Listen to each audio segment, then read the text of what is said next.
Ladies and gentlemen, my name is Agnieszka Gryszczyńska and I am a professor at the Faculty of Law and Administration of Cardinal Stefan Wyszyński University in Warsaw. I wish to warmly welcome you on the second scientific seminar titled International Cooperation in Cybercrime Cases. An important attribute of cybercrime is the transborder nature. Cases in this area observe the use of infrastructure of services provided by entities based in different jurisdictions. The cross-border nature of cybercrime cases is also a significant factor that makes it difficult to identify for perpetrators as it requires the use of diverse tools of international cooperation and tools to secure and transfer data without delay. This seminar will focus on the problems of obtaining data from different jurisdictions and the tools to obtain or secure data quickly. We have 6 members of the cybercrime teams presenting their papers at today's seminars. We have also some guests, so I think the discussion will be also very fruitful. And for the first speech, I would like to ask Professor Ferenc Santa. Professor Ferenc Santa is an associate professor at the Institute of Criminal Law and Criminology of the University of Miskolc to present a paper titled Problems of Jurisdiction in Cybercrime Cases. So Ferenc, the floor is yours.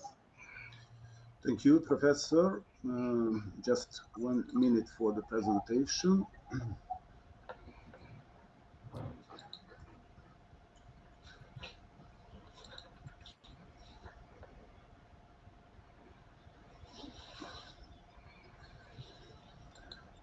Maybe there is some problem because the presentation it's not green but red.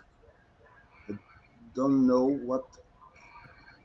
We cannot see the presentation at all, so maybe you just try to provide this presentation one more time, but choosing the whole screen, not the, for example, the application.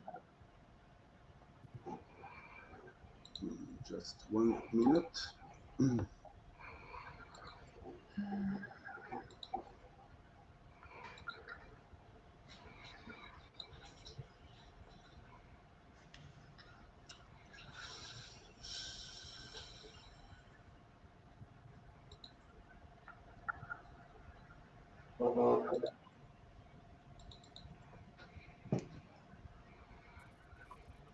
Sorry, Agnieszka. Yes. I have a proposition to switch off the microphone by person who haven't been speaking because there's a big echo. Okay, so I will switch also my microphone. Maybe Ferenc will be able to show his presentation during that time. If there is a problem, maybe you should close the PowerPoint as a whole and turn it one more time. Maybe we can also switch change something in our agenda. So if there is a technical issue, for example, I can be the first who is presenting. If you cannot share the screen, maybe it is possible to join one more time for the seminar if there is no possibility to present because you have the presenter role. So I think everything should be okay. Oh, we can see. Oh, excellent. And we can see the presentation. Sorry about the technical problem. Thank you. So the topic of my presentation, as Professor Agnieszka mentioned, the problems of jurisdiction in cybercrime cases.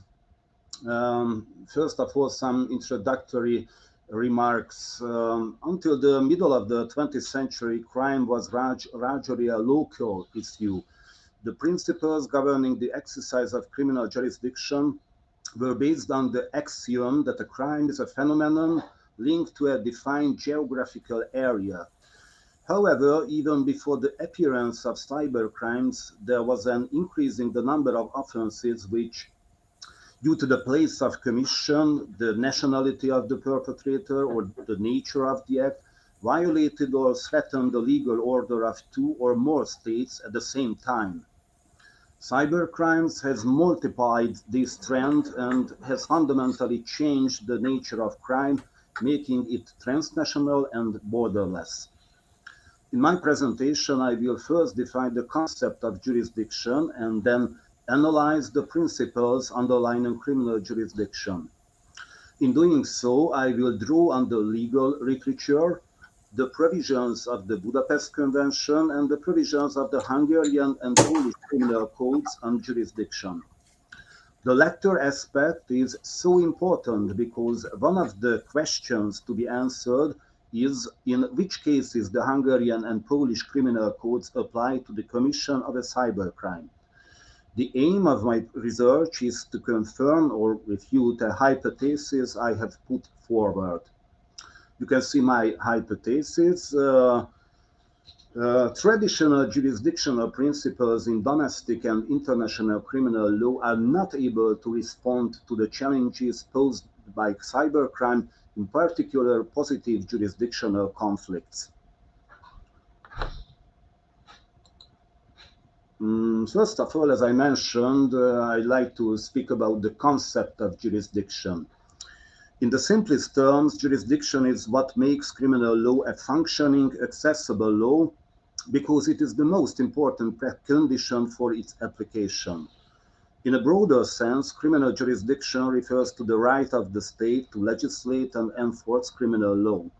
In a narrower sense, it refers to the applicability of the rules of national criminal law and the extent of the competence of the authorities in criminal matters. In the Anglo-Saxon literature in particular, a three-level understanding of the concept of jurisdiction is popular. According to this, jurisdiction is the basis for future exercise of the state's criminal claim. This is the so-called jurisdiction to prescribe or legislative jurisdiction, which means the state's power to regulate an activity and to prescribe certain behavior. Another meaning of jurisdiction is the jurisdiction to enforce, which is the ability of a state to validly enforce its law through the exercise of executive and judicial power. Finally, the third level of interpretation of jurisdiction is the jurisdiction to adjudicate, which means the power of a state to try the criminal case and to determine whether the accused person has committed a crime or not. In this presentation, I will use the following concept of jurisdiction as a working definition. Jurisdiction means the power of the state to make and apply the rules of criminal law. The provisions on jurisdiction regulate when, where, and to whom the criminal law, the criminal code, is to be applied when adjudicating a criminal offense. Provisions on criminal jurisdiction can be found in the general part of the criminal code in most countries, including Hungarian and Polish criminal law. The principles underlying criminal jurisdiction have been developed by jurisprudence, but these principles are always reflected in the provisions of the criminal code on jurisdiction. So let's see the principles of jurisdiction. States traditionally base criminal jurisdiction on 5 aspects: territoriality, the active and passive aspects of citizenship, the active and passive personality principle, the principle of state self-defense, the protective principle, and the principle of universality. So let's see, first of all, the territoriality principle, which is the most common basis for the exercise of criminal jurisdiction, according to which the criminal law of a state applies to all offenses committed on its territory, irrespective of the nationality of the perpetrator. Here I mentioned the quasi-territorial principle as well, which extends the concept of domestic territory to offenses committed on board of a ship or registered aircraft flying the flag of a given country. The territoriality principle and the quasi-territoriality principle are included in the Budapest Convention as well as in the Hungarian and Polish criminal codes. You can see the relevant provisions of the convention, the Polish criminal code and the Hungarian criminal code. I think these provisions are clear and understandable. I have just one note concerning the territoriality principle, that according to the convention, states are obliged to regulate and apply the territorial principle in their domestic law. The second most common basis of jurisdiction is the personality principle, nationality principle, or active personality principle, according to which the jurisdiction of the state extends to the offense committed by its citizen abroad. The active personality principle is also included both in the convention and in the Hungarian and Polish criminal codes. You can see the relevant provisions, the provisions concerning personality principle in the convention, in the Polish criminal code, and in the Hungarian criminal code. Just one note concerning the regulation of the convention. It is important to note that an additional condition under the convention is that the act is also considered a criminal offense and punishable under the law of the place where it is committed. And if you see the provision concerning personality principle in Polish criminal code, it can be seen that under the Polish criminal law, it is also a necessary condition that the act committed abroad is constituted a criminal offense under the law of the place where it was committed. This is called the double incrimination requirement, or the principle of double criminality. And if you can see the Hungarian provision concerning personality principle, here you can see the difference compared to the convention, because the active personality principle plays a much broader role in Hungarian criminal law. The condition is not that the act should be a criminal offense under the law of the place of the commission, but only that it should be a criminal offense under the Hungarian criminal code. Yes, and here I mentioned that the convention does not, but the Hungarian and Polish criminal codes also regulate the so-called passive personality principle. You can see the relevant provisions in the Polish and the Hungarian criminal code. The so-called passive personality principle protects the state's own citizen or its own legal person or other organization in the event of an offense committed abroad by a foreigner.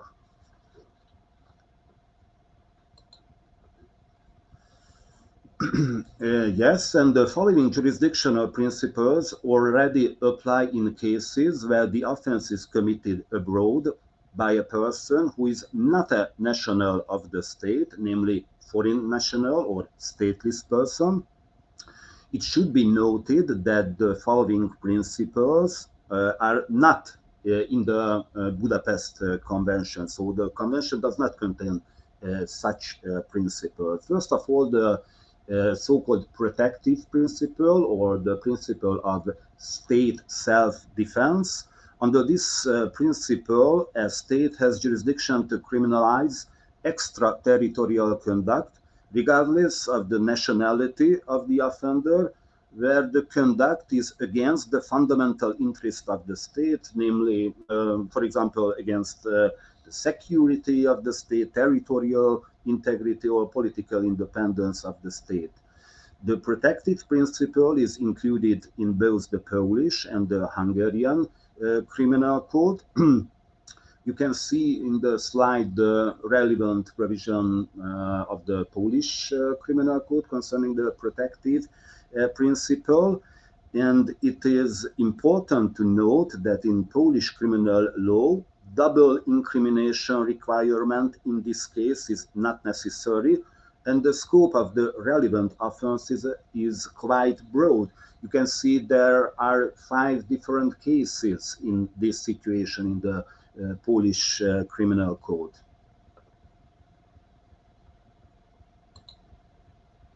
Yes, and in this slide you can see the provision concerning the protective principle in Hungarian Criminal Code, and you can see that double incrimination is not a precondition in Hungarian criminal law either, and the relevant criminal offenses are narrower, namely the offenses against the state regulated in our criminal code. And almost finally, the next principle is the well-known principle, jurisdictional principle, the principle of universality, which requires a state to prosecute certain crimes regardless of the place it was committed or the nationality of the perpetrator. These crimes are typically the so-called crimes under international law: genocide, crimes against humanity, war crimes, and crime of aggression, and the so-called transnational crimes, namely crimes punishable under an international treaty. Both the Hungarian and the Polish Criminal Code regulate the principle of universality, and it is important that double incrimination is not a condition in this situation. In this slide, you can see the relevant provisions concerning the principle of universality in the Polish Criminal Code and in the Hungarian Criminal Code. Yes, and finally, until now, the Polish and the Hungarian rules on criminal jurisdiction have been very similar, as you can see. But there is a difference between the two legislation concerning offenses committed abroad by foreigners. In addition to the cases mentioned above, Polish legislator provides the application of the Polish Criminal Code for offenses punishable by imprisonment for more than 2 years if the perpetrator is in Poland, and there is another case when the act is considered terrorism, so terrorist offenses. And you can see the relevant provision in the Hungarian Criminal Code, because the Hungarian Code also contains an additional provision on the offense committed by a non-Hungarian citizen abroad. This is, in fact, a general formulation of the principle of double criminality in Hungarian criminal law.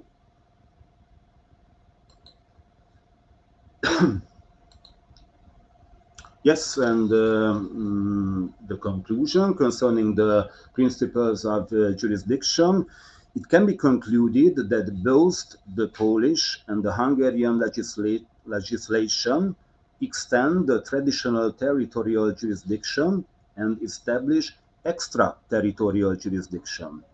I have to say that when a cybercrime is committed, Hungarian and Polish criminal law apply in almost all cases, regardless of the place of the commission and the nationality of the perpetrator. The only limitation appears to be the double incrimination requirement, but since cybercrimes are punishable under international treaties, the principle of universality applies, at least in theory, and there is no obstacle to applying Hungarian and Polish criminal law to cybercrimes committed by non-citizens abroad. However, such a broad and almost catch-all regulation of jurisdictional provisions inevitably generates conflicts of jurisdiction. Yes, and some sentence or some words concerning the conflicts of jurisdiction. There are two types of jurisdictional conflicts, negative and positive. In the, in the first case, either no state has potential jurisdiction over the case. I think this is almost impossible. Or the second possible case, no state intends to exercise its current, its actual jurisdiction. This latter situation is also very rare, but maybe it can happen. But much more common is positive conflicts of jurisdiction, where two or more states claim and intend to exercise jurisdiction in the same criminal case. You can see an example in the slide. A Hungarian national uses a computer in Poland to hack into a computer in Austria. In this situation, at least Hungary, Poland, and Austria will be able to claim jurisdiction.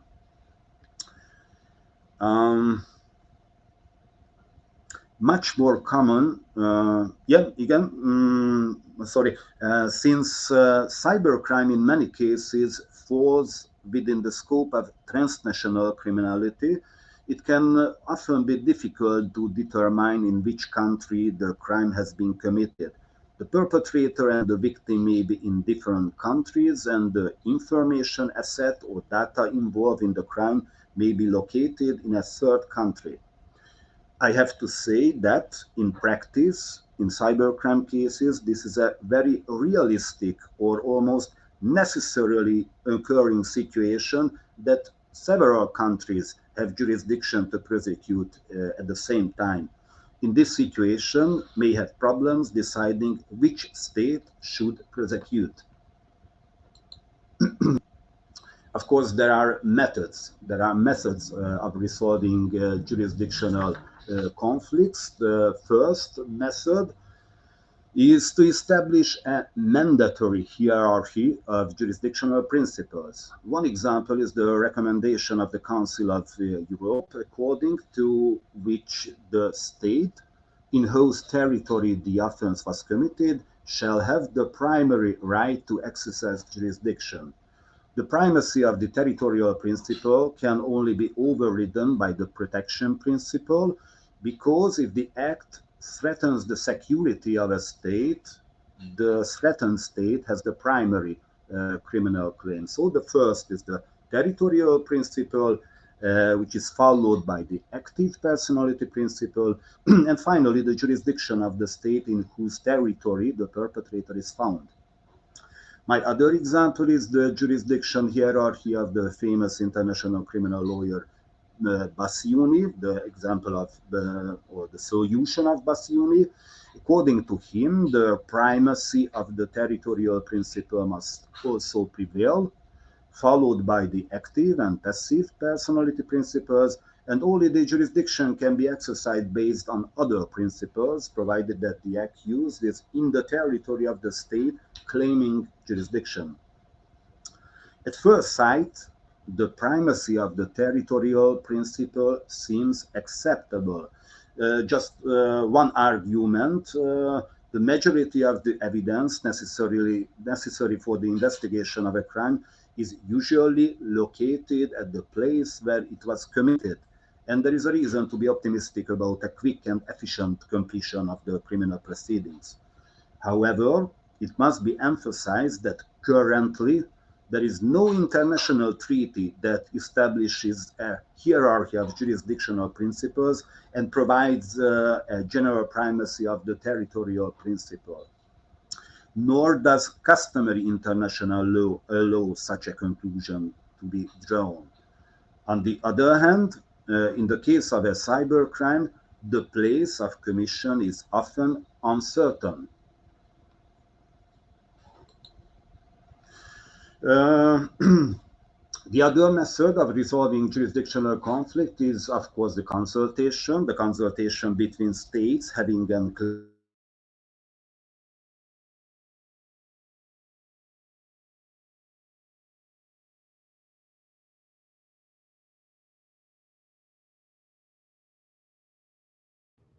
Hello, Ferenc, we cannot hear you. I think something went wrong. Maybe you should turn on the microphone.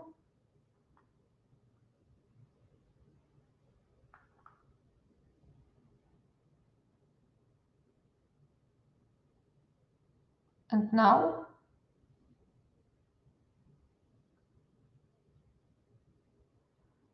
I still cannot hear Santa. Is it only the problem on my side? I think something has happened. You are still the presenter on our meeting, but we cannot hear you. As I see, your microphone is on, so maybe if you had headphones, maybe you try to use it, because maybe there is a problem with your computer, the microphone in the computer.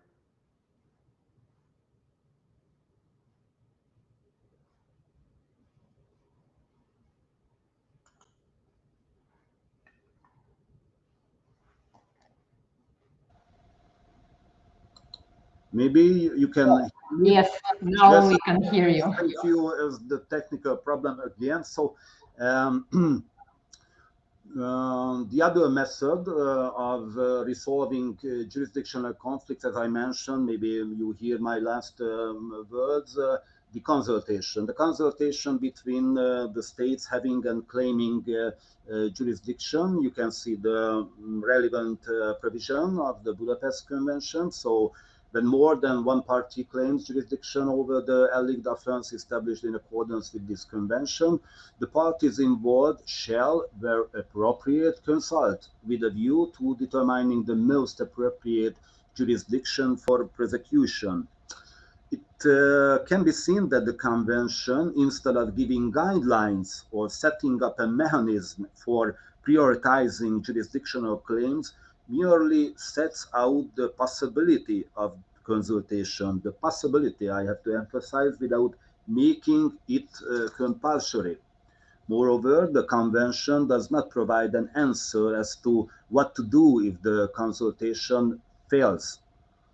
The question needs to be asked: which factors should be examined and taken into account in the consultation to resolve the jurisdictional conflict, because the convention silent about these factors. According to the literature, the legal literature, the relevant factors to examine may include the place of the commission of the crimes, the nationality of the perpetrator, the location of the perpetrator and the victim or victims, the fact in which country the damage is significant, in which country there are a large number of victims, and of course the interests of the perpetrator, in particular his or her resocialization. And the combined analysis of these factors will determine which country is clearly the most closely linked to the crime. Yes, and my conclusion, I'm afraid that the hypothesis I put forward at the beginning of this presentation has been proven to be true. So traditional jurisdictional principles in domestic and international criminal law are not able to respond to challenges posed by cybercrime, in particular positive jurisdictional conflicts. I think that a global international convention is needed to regulate jurisdictional issues and the procedure to be followed in the event of a conflict of jurisdiction. Consultation between the states concerned is a necessary element, but it is advisable to set a reasonably short deadline for such consultation. And if the consultation fails, a mandatory hierarchy of jurisdictional principles must be established. Otherwise, we risk the effective prosecuting the perpetrators of cybercrime. And finally, I would like to emphasize that if it is possible to clarify the state having jurisdiction, it is only the first step in holding the perpetrator responsible, since jurisdiction can only be effectively exercised and proceedings can only be conducted if the perpetrator is available to the authorities of the state having jurisdiction. For example, if the perpetrator is in the custody of that state. Otherwise, the institutions of international and European mutual legal assistance in criminal matters should be used, such as extradition or surrender based on the European arrest warrant. Thank you for your attention. Sorry again, the technical problems. Thank you very much, Ferenc. Are there any questions to the speaker? We can also use the chat section of the platform, but if you would like to ask a question, you can also just show your hand or just turn on the microphone. Okay, if we do not have any questions, I will proceed to my presentation. I will just try to share my screen.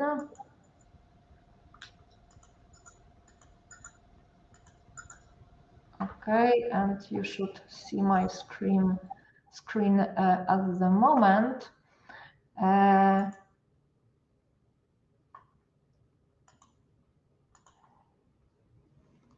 So before going further and addressing the specifics of cybercrime, we should consider the new opportunities for criminals to commit crimes.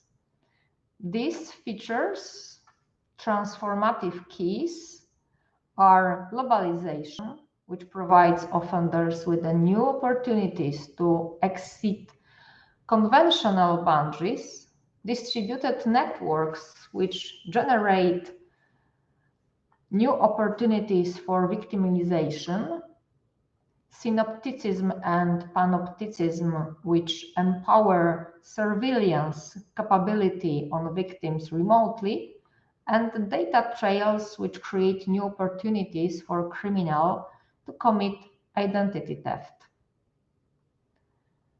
Cybercrime has transitioned previously geographically located crimes to a space without borders, and cross-border data flows are rising together with the growing use of social media, webmail, messaging services, and apps to communicate, work, socialize, and obtain information, including for unlawful purposes. An increasing number of criminal investigations, therefore, rely on electronic evidence that is not publicly available. The borderless nature of the internet and the way services can be provided from all over the world, including by non-European companies, means that facilitating cross-border access to electronic evidence is a pressing issue concerning almost any type of crime. Furthermore, due to the development of communication technologies, it is increasingly necessary to obtain data on online services from providers based outside the country, also in cases non-traditionally classified as cybercrime, example, tax frauds or even robbery. The data acquired includes traffic data, the content of emails, or copies of the entire content of a user's account. And as we know, there is no specific regulation about retention of internet data. We have only some regulation about retention of telecommunication data, and this period is different in different European countries. So as you can see on this slide, to be successful during criminal investigations, we should acquire different types of data, as, for example, logs from banks, from cryptocurrencies exchangers. We should, for example, collect information from related to phone calls, email numbers, BTS data, and of course, we should collect some data related to cash flow analysis. So by its very nature, cybercrime has global reach, so the perpetrator's actions are not limited to a specific place or geographic area. And it makes also that the data are located, the data necessary in the proceedings is located in very different countries. Moreover, cybercrime is characterized by anonymity, so it is difficult to locate the source of the attack and is of asymmetric effect. If we are talking about anonymity, anonymity for users is provided by, for example, the use of the Tor network, which has nodes located all over the world. And you can change the node use for the connection whenever you want. Perpetrators use different VPN services provided by various providers all over the world. They use proxy services provided by another cyber criminals as a service model. And also, they use other people's personal data, so-called identity theft. If we are talking about asymmetric defect, it means that to simple and cheap access to information, resources, and data processing systems, it is possible to cause significant damage with relatively small forces and resources. Victims of such an act will file crime reports with many different law enforcement units, for example, police station, also all over the world, not only the country. What's more, actions in cyberspace usually have a cross-border nature, so their adverse effects are observed in many countries, and the perpetrators are also using infrastructure from many providers around the world. An example is a case involving Korean military hacking units, known by multiple names in the cybersecurity community, including Lazarus Group and Advanced Persistent Threat 38. Since the specific features of cybercrime include cross-border nature, instrument cooperation instruments in cybercrime cases are necessary to identify and detain perpetrators and recover criminal assets. The cybercrime as a service market is also growing. If someone wants to commit a crime, he can purchase both the necessary malware, a botnet, hire a hacker on request, and order a DDoS attack. Money laundering services are also available online. More and more often, cybercriminal services are used by criminal groups dealing with traditional criminal crime. So here you can some examples. So it's the hidden wiki from the Tor network. A good example illustrating the specific features and problems of cybercrime, jurisdiction, and international cooperation is an attack of the Polish banking system launched in 2017. So who was responsible for the attack on Polish Financial Supervision Authority and the Polish banking system?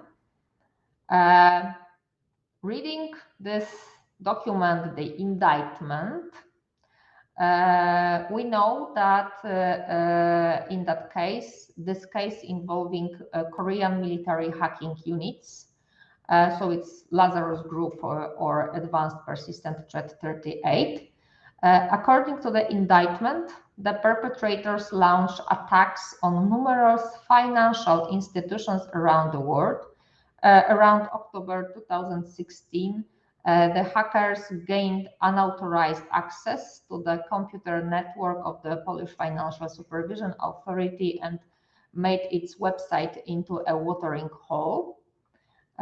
So here are also even the pictures of those perpetrators. So in these proceedings, 3 North Koreans have been charged in the US over a scheme to steal and extort more than $1.3 billion from banks and business around the world. Victims of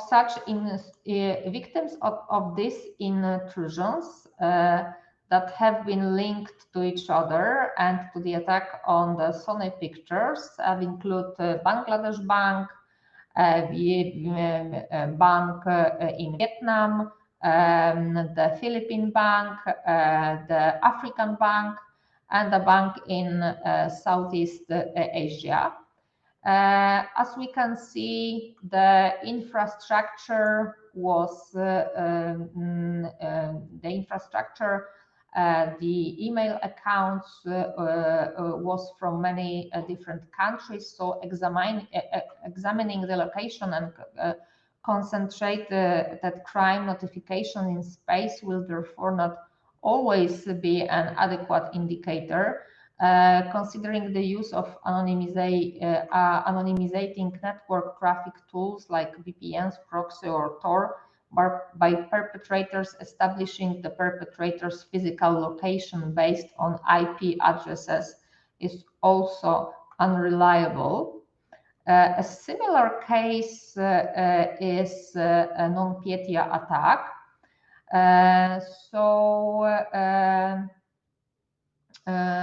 Here we have an example, and here we have also pictures and a short description from Justice.gov website.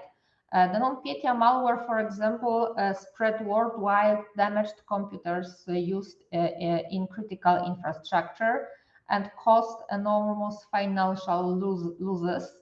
The target of the attacks was Ukraine.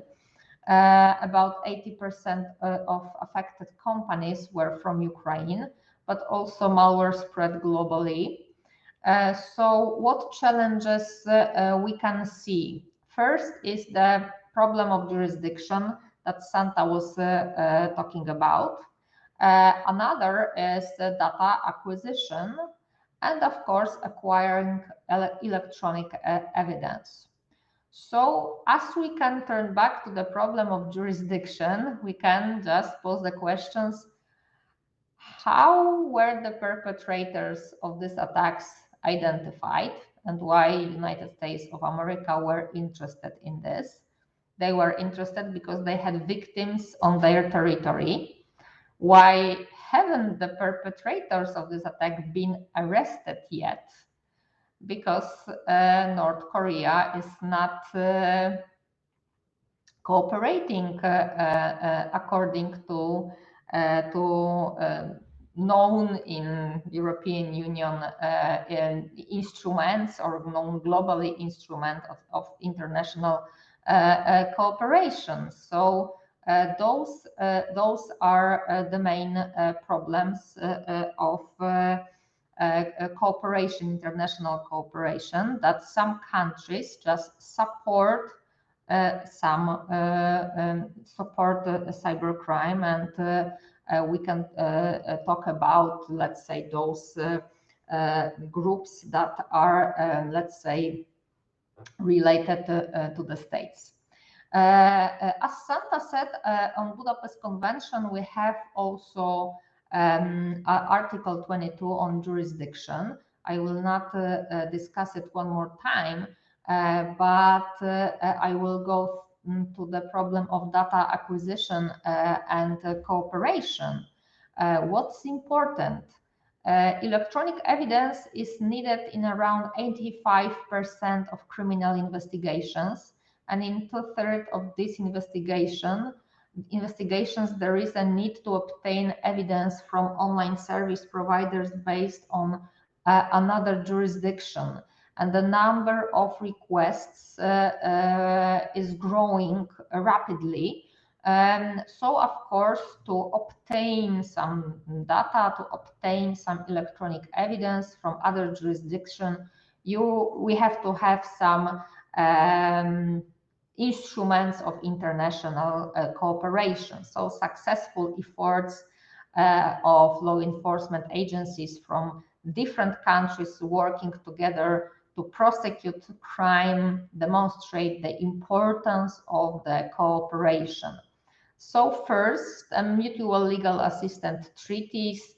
Mutual legal assistance treaty is an agreement between 2 or more countries for the purpose of gathering and exchanging information in an effort to enforce public or criminal law.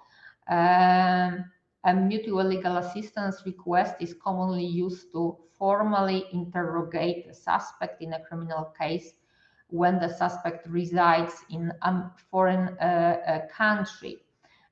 So an example of such mutual legal assistance treaty, of course, is the Budapest Convention on Cybercrime. I was talking about this convention on our previous seminar, but I was discussing the regulation on criminalization. The conventions deals with crimes committed via internet, but also requires parties to establish powers and procedures to obtain electronic evidence and to provide each other mutual legal assistance, no limited to cybercrime. In particular, the convention requires party to put in place production orders to obtain computer data from service providers in their territory and subscriber data from service providers offering service in their territory, preservation orders where there are grounds to believe that the computer data is particularly vulnerable to loss or modification, the service and enforceability of national production orders against providers established outside the territory of a party to the convention raised further issues. It's not very effective. So in that regard, further measures to improve cross-border access to electronic evidence are currently under consideration. So as we do not have a lot of time, I will only go through the regulations. So general principles relating to international cooperation we have in Article 23 and showing the formal international cooperation mechanism. I would like only say that we have also informal mechanism of international cooperation. So this that you can see is the formal international cooperation mechanisms, but we have also mechanisms of sharing of information between law enforcement agencies, for example, police-to-police cooperation, and they are used in cybercrime investigation when time of collecting some information is very important. So the type of information shared between law enforcement agencies using informal channel varies by the states, and informal cooperation mechanisms facilitate the fast transfer of information between agencies. So, for example, we use 24/7 networks, for example, to send our request and to obtain sometimes specific data. If you would like to refer to specific articles, so the most important regarding the subject articles of the convention are 18, 29, 35 that show us how 24/7 network is operating. But not forget about Article 26, that is spontaneous information sharing, and of course also transborder access to stored computer data with consent or where publicly available. So those are the most important articles, but we should also remember that we have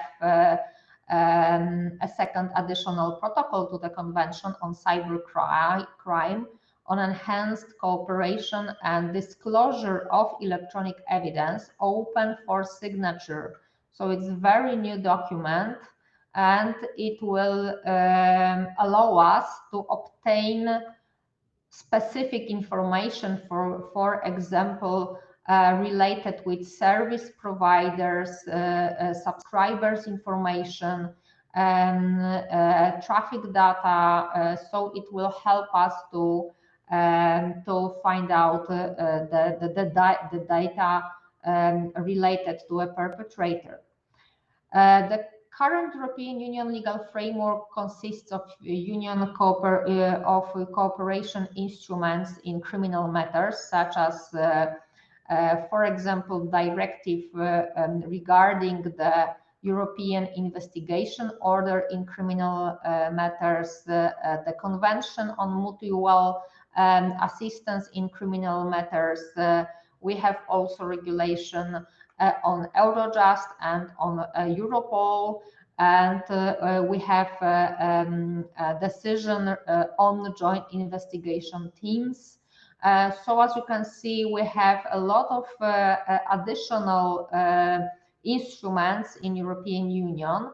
And on April 2018, the Commission proposed to the Council and the European Parliament a regulation on European production and preservation orders for electronic evidence in criminal matters, and the directive laying down harmonized rules on the appointment of legal representatives for the purpose of gathering evidence in criminal proceedings.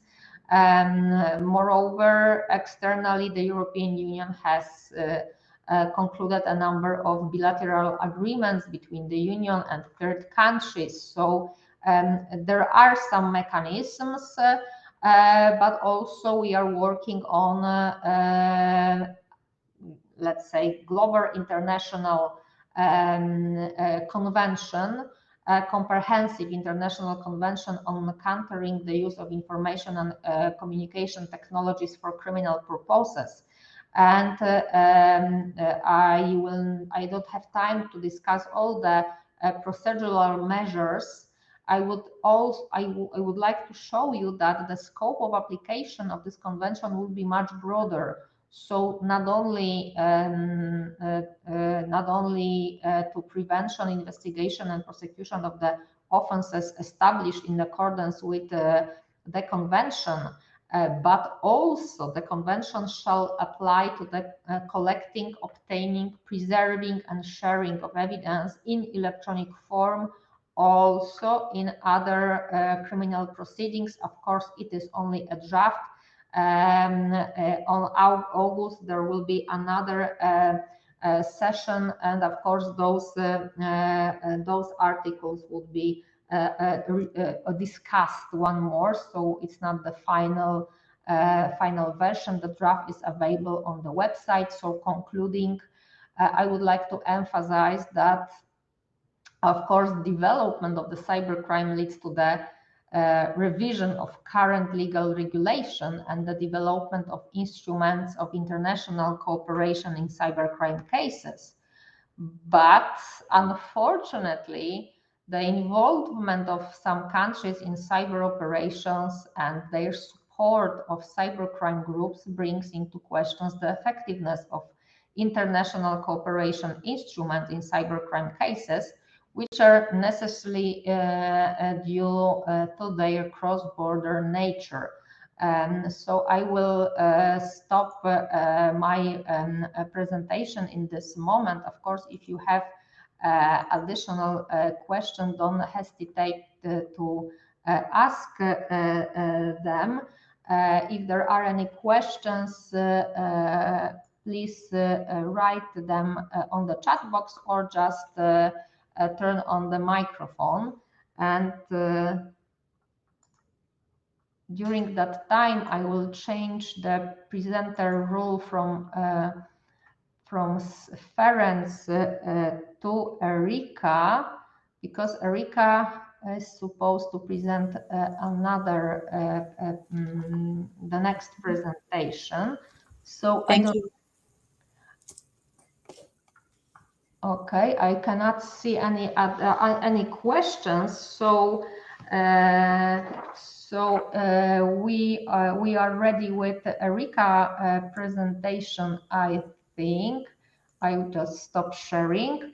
And if there are any questions, I wish to move to the next presentation titled International Cooperation in Cybercrime Cases in European Union from Hungarian Perspective.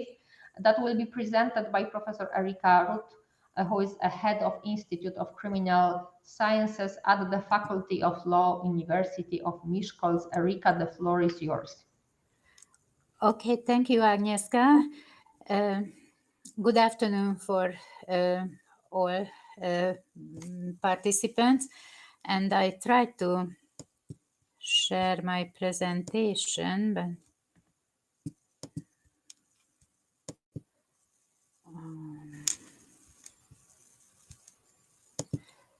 it's open now.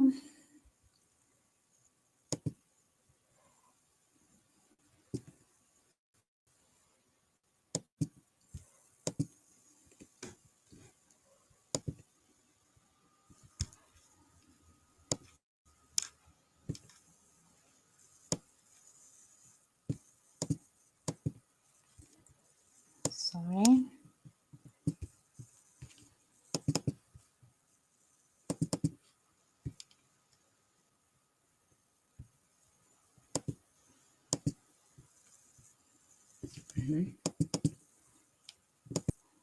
Yes. Can you see my presentation? Yes, we can see your presentation.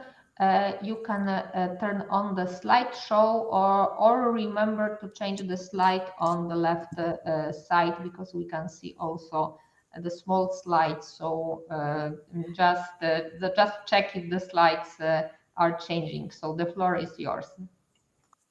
Thank you so much, but sometimes slideshow does not work, so I tried to do it, but please notice me if the slide does not change.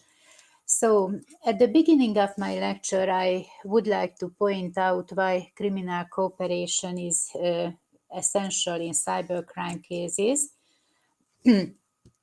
I changed slides. Can you see? I can see still the first slide. So maybe you are sharing another screen. Oh, now it's changing. Yes. Mm-hmm. Now it's yes, okay. because I switched off the slideshow, so it would be better, I suppose. Right. Okay. So after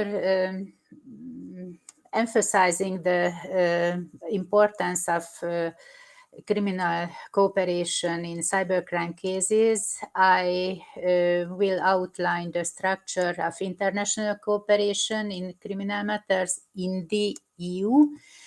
And in the third part of my presentation, I will deal with two elements of international cooperation in detail: the role of the Eurojust and the joint investigation teams.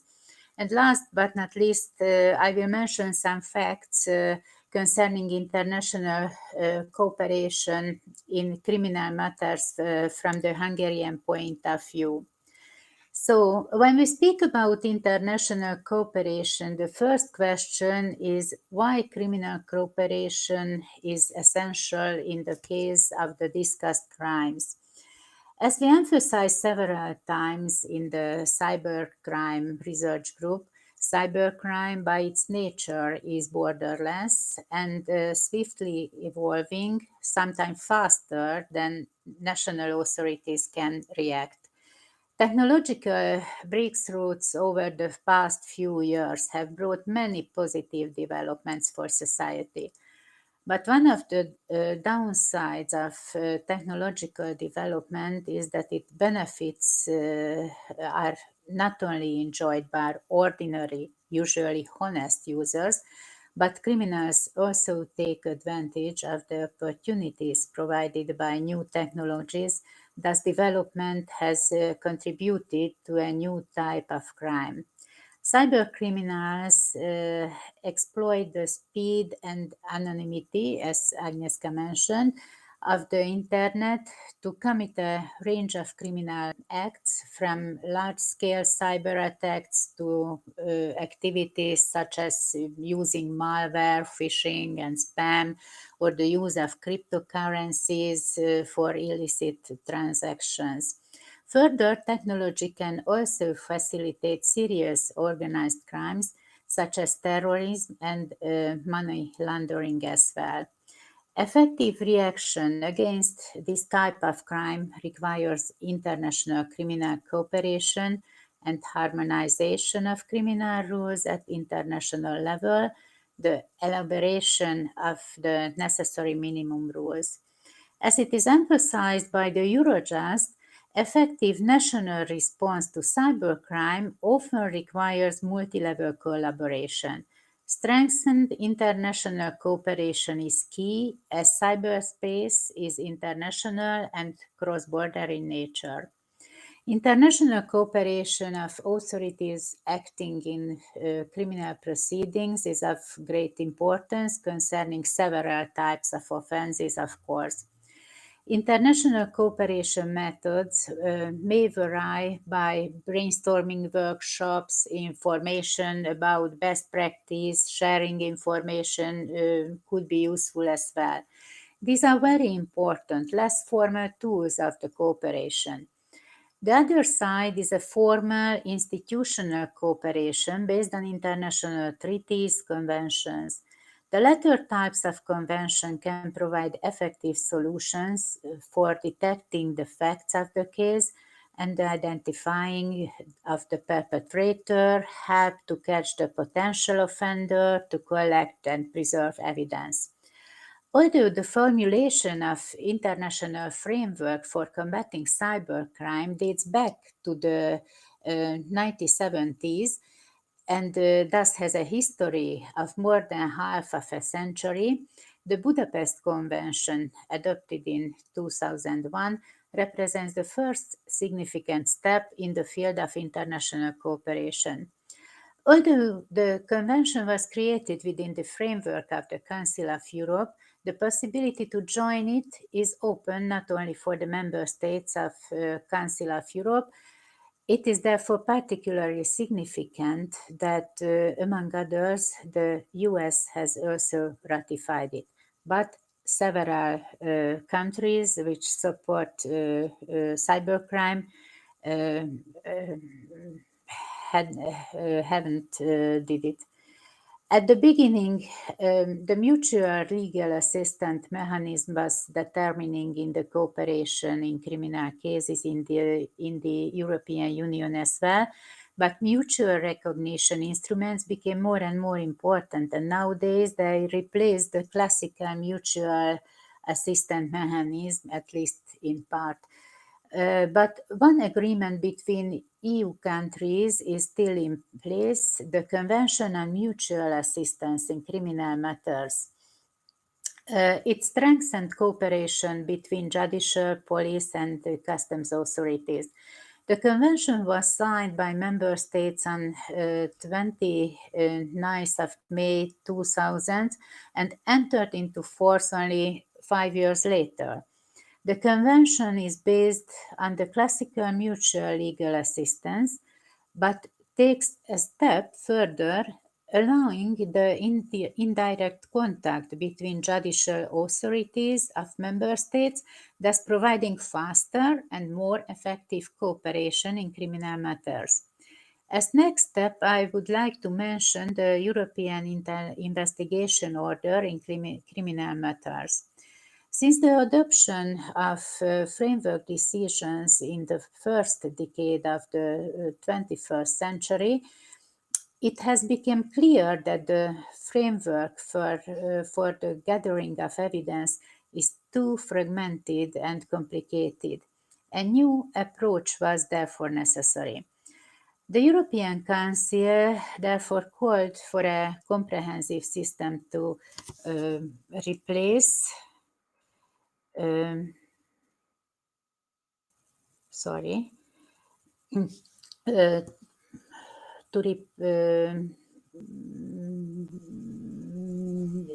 replace the existing instruments in this area, as far as possible, including as far as possible all types of evidence containing time limits for enforcement and limiting as far as possible the grounds for refusal.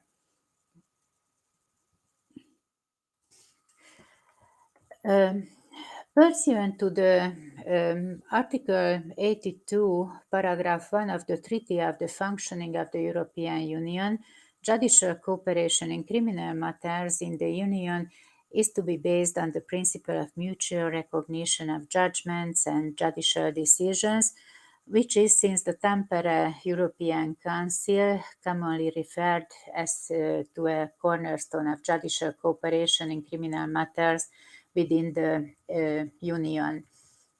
The directive on the European Investigation Order in criminal matters was adopted on 3rd of April 2014. Member states of the EU had to transpose the directive into their national legal system until the 22nd of May 2017. What does the European Investigation Order mean?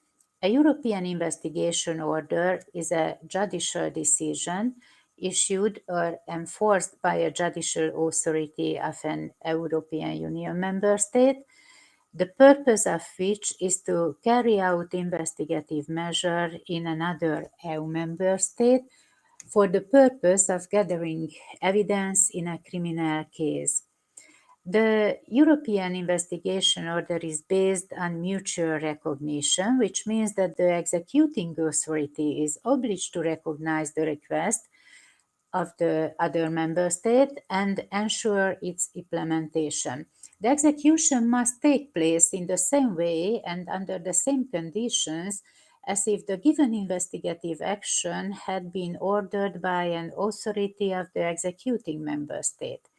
Investigating measures include, for example, hearing by video conference or other audiovisual transmission, interception of telecommunication, conducting covert investigation and gathering information on banking and other financial operations. If we speak organizational framework of international cooperation in the EU, we have to mention at least 4 organizations which have a decisive role in the international cooperation in criminal matters. The Europol, the OLAF, the Eurojust, and the European Judicial Network.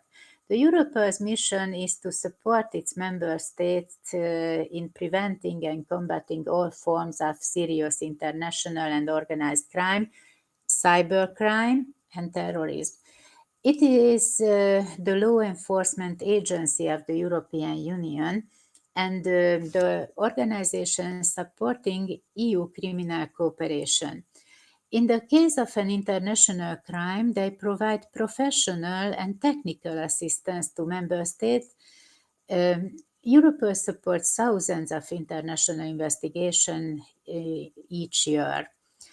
The European Cybercrime Center, EC3, was set up by Europol to strengthen the law enforcement response to cybercrime in the EU and thus to help protect European citizens, businesses, and governments from online crime.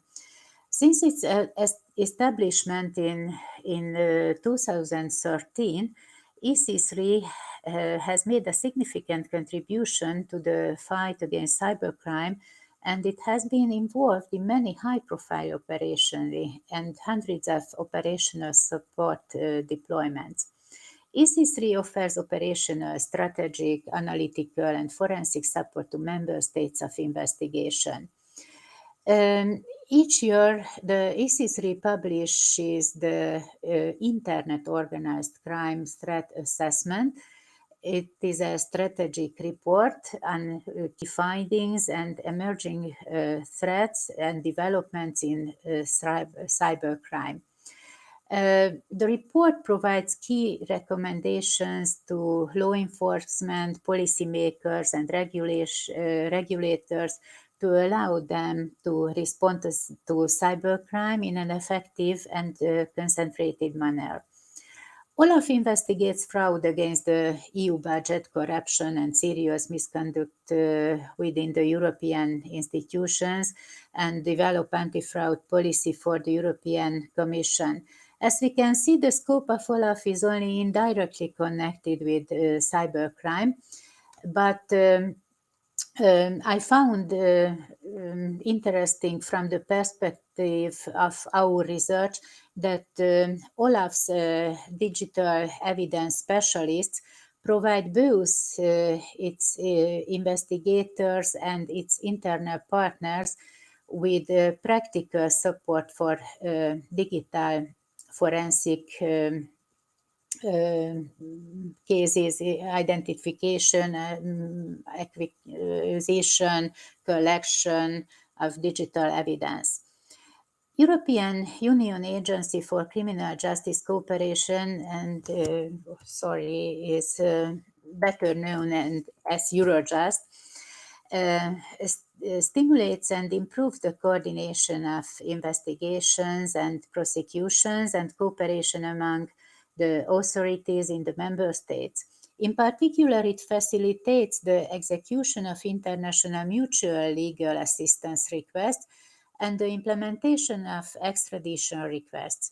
Eurojust covers the same types of crime and offenses for which the Europol has competence, such as terrorism, drug trafficking, and so on, but among others, cybercrime.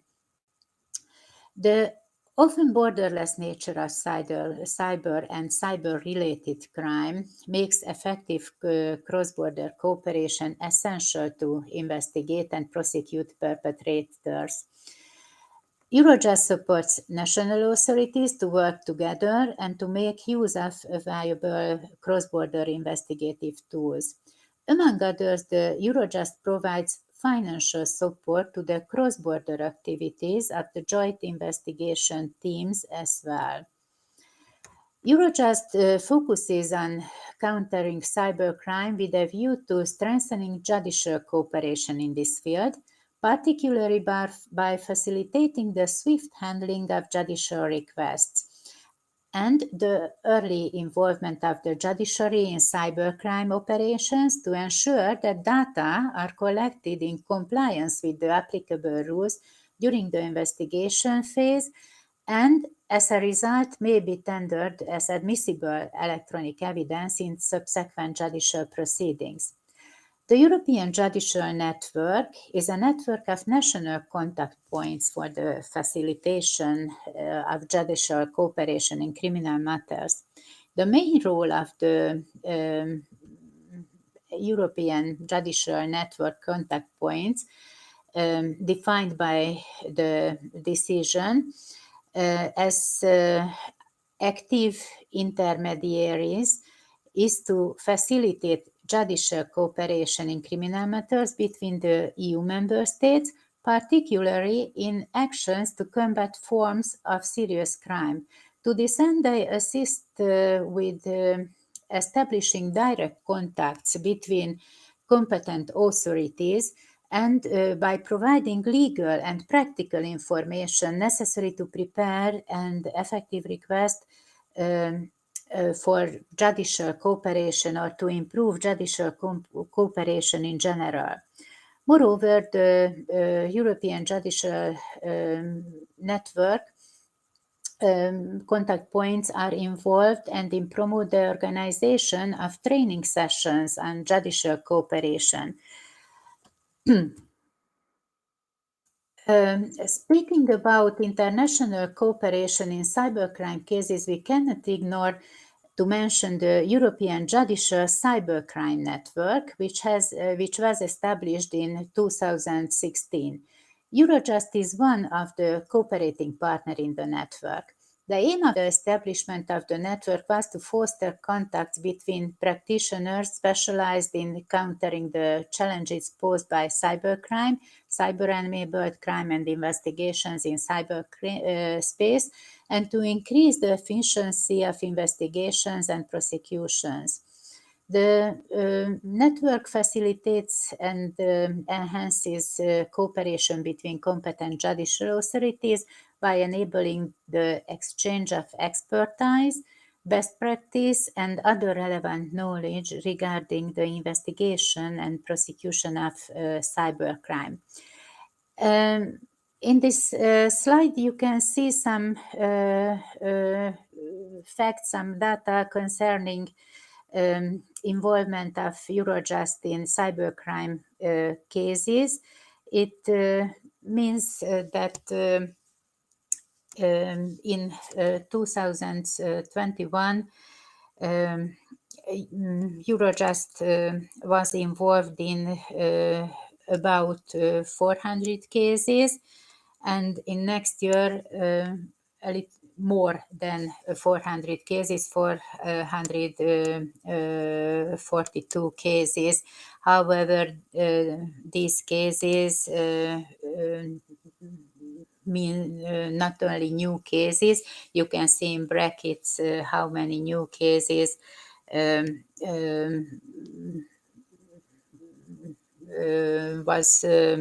were concerned in the given year.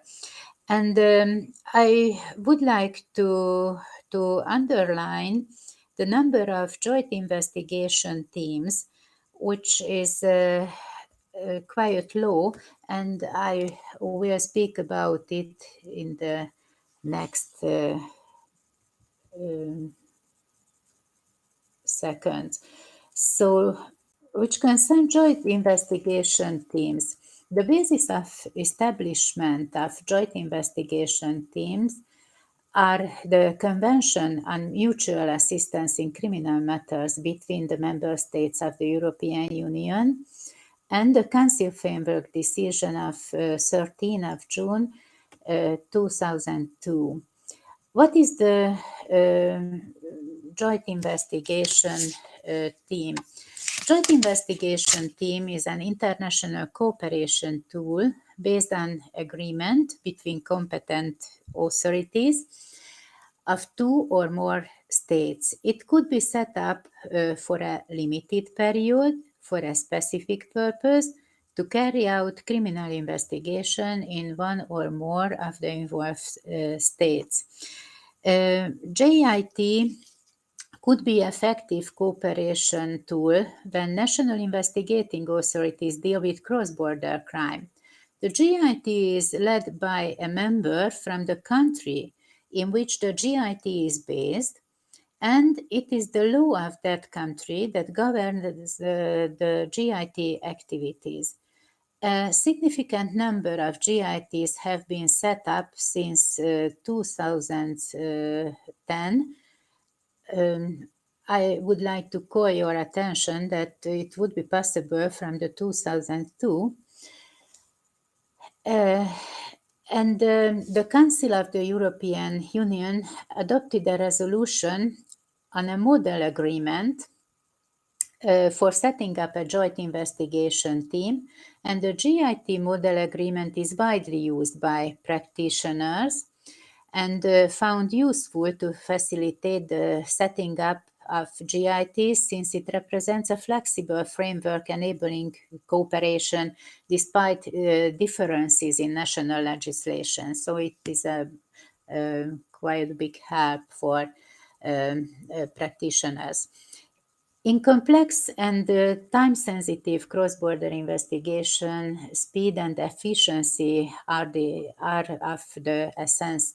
However, in many cases, the operational needs of the authorities involved are not fully met by the traditional channels of mutual assistance. Direct cooperation and communication between authorities is the most efficient method of handling the increased sophistication of organized criminal activities. JITs offer national authorities in different states a flexible framework that is relatively quick and easy to establish and enables the respective authorities to participate in the investigation in a mutually beneficial way. Once a JIT has been set up, the partners can directly exchange information and evidence, cooperate in real time, and jointly carry out cooperations. Further, JITs allow for practitioners to be present during investigative measures on each other's territories and to therefore share their technical expertise and human resources more efficiently. Direct contacts and communication enable the JIT members to build personal relations and trust, leading to faster and more efficient cooperation. A joint investigation team is one of the most advanced tools used in international cooperation in criminal matters, comprising a legal agreement between competent authorities of two or more states for the purpose of carrying out criminal investigation, made up of prosecutors and law enforcement authorities as well as judges. JITs are established for a fixed period, as I mentioned earlier, typically between 12 and 24 months, such as is necessary to reach a successful conclusion to investigations. In February 2023, the fourth JIT's evaluation report was published. It concerned a 4-year period, a period between 2019 and 2022. The crime types looked at in new JITs are mostly organized crime, but we can found 20 cybercrime cases. In Hungary, the Prosecutor General, or a prosecutor appointed by him, has the authority to competence to fulfill or initiate a request for procedural legal assistance for the establishment of joint investigation team. I think that it may cause some misunderstanding that in a government decree which deal with detailed task of investigating authorities, the team, with the participation of purely domestic investigative authorities, and is established by the agreement between the authorized leaders of the investigative authorities, is also called Joint Investigation Team.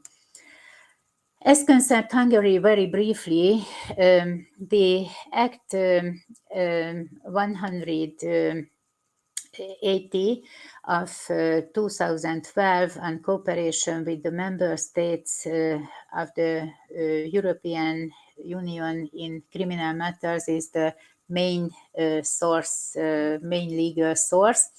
This law must be applied during cooperation with other member states of the European Union in criminal cases, as well as during the extradition procedure based on the European arrest warrant. In addition to the proceedings based on the European arrest warrant, this act provides regulation for procedural legal assistance, execution of decision, ordering a supervisory measure to be applied instead of trial detention, execution of a decision, ensuring the preservation of evidence, assets subject to confiscation, and the preservation and the settlement of conflicts arising during criminal proceedings related to the exercise of the jurisdiction of the member states. As it is written in the explanation of the Act, new forms of legal assistance can result in a speeding up of criminal legal assistance procedure with the member states of the European Union and increase in efficiency and the shortening of domestic procedures. In general, we can say that requests for legal assistance are sent and received by Hungarian prosecutors' offices. These usually concern interrogations, seizures, and obtaining data. Number of requests for criminal assistance from EU member states was quite high. You can see in the slide that more or less 3,000 in the last 3 years. And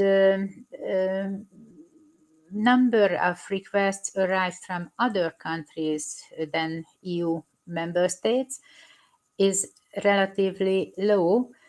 It is between 251 and 438.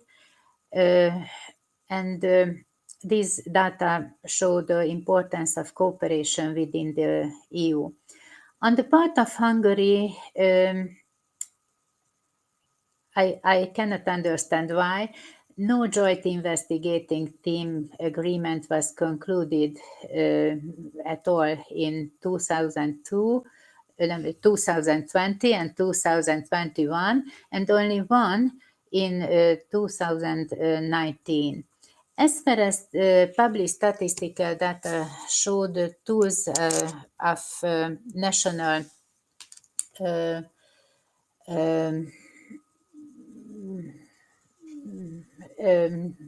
the tools of international cooperation mostly means traditional cooperation. And these tools still much more widely used in Hungary and in the EU at all. Thank you for your kind attention. Thank you very much, Erika. I think this presentation showed that the joint investigation teams are not used very often, and I think the popularization of this mechanism is, I think, necessary, as they are very efficient if we are talking about big cases related also to cyber crimes that is cross borders, so the victims are across all the European Union countries. So it was very interesting, and also the statistical data related to MLATs and the requests you are receiving are very interesting, and I'm thinking of collecting some information on that subject also in Poland, so we can, let's say, compare maybe how those figures look like in Poland, and what's the difference between them. So thank you very much. Are there any questions to Erika? I don't see any. So if there are any questions, I'm just now would like to ask Piotr Burczaniuk, representing Department of Theory and Philosophy of Law of the Faculty of Law and Administration of University of Cardinal Stefan Wyszyński in Warsaw for the presentation titled International Information and Operational Cooperation of Law Enforcement Agencies in the area of combating cybercrime. So Piotr, the floor is yours. We can see the presentation. I confirm that everything looks perfect, so you can start. Okay, thank you, Professor Agnieszka. Good afternoon for everyone. As you exactly know, today's scientific seminar is dedicated to international cooperation in cybercrime cases.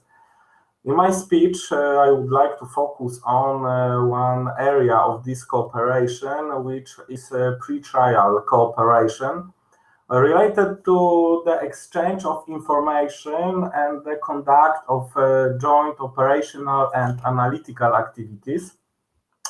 Thus, I leave out of consideration, among other things, procedural cooperation, for which the Budapest Convention, referred by Professor Agnieszka, is of key importance. The subject of the paper is part of and completes at the same time the series of my speeches and considerations on the analysis of pretrial activities directed at the collection of information relevant to criminal law enforcement agencies to combat cybercrimes. As a reminder, at the May seminar, we analyzed the impact of the cybersecurity system on combating cybercrime. At the June seminar, I presented a consideration of the current state and challenges of law enforcement operational and reconnaissance activities to combat cybercrime. One of the elements mentioned at the time was cross-borderity as a fundamental characteristic of cybercrime. This attribute makes international pretrial cooperation of services an essential element of activities enabling the fight against cybercrime. This cooperation, given the number of actors involved, can take the form of multilateral or bilateral. Some of next information will be common to this shared by Erika. This is because multilateral cooperation is mainly based on multilateral international agreements. International organizations are responsible for it, with a formal statement of mandate, purposes and rules of operation, organizational structures, and sources or financing. In this context, from the perspective of the issue of obtaining information on cyber threats and cybercrime, cooperation within the framework of the European Cybercrime Center, known as AC3, and within the European Union Agency for Cybersecurity, known as ENISA, becomes particularly relevant for European services. First of them, AC3, was established by the European Union in 2014 as part of the Europol structure. Its purpose is to coordinate activities in the fight against cybercrime in the EU, as well as to develop counter-crime tools and prepare training and educational materials. The center offers operational, strategic, analytical, and criminological support to investigations conducted by member states. AC3 has four main functions. First, a European contact point for cybercrime information. Second, it collects expertise on cybercrime building the capacity of member states to combat the cybercrime issue. Third, supports national cybercrime investigation. And fourth, it provides a common voice for services involved in joint European cybercrime investigation. Organizationally, AC3 consists of two divisions. The first, operational, including task forces focused on detecting and monitoring criminal activities in areas such as online child sexual abuse, online fraud, and cyber crimes against critical infrastructure and key information systems within the EU. The second division, management, which deals with the administration of the center, foreign contacts, and operational support, the development of operational strategy, as well as the development of investigative skills. It should be emphasized that the quality of the AC3's operational activities is determined by the involvement of member states and the extent of the data they provide.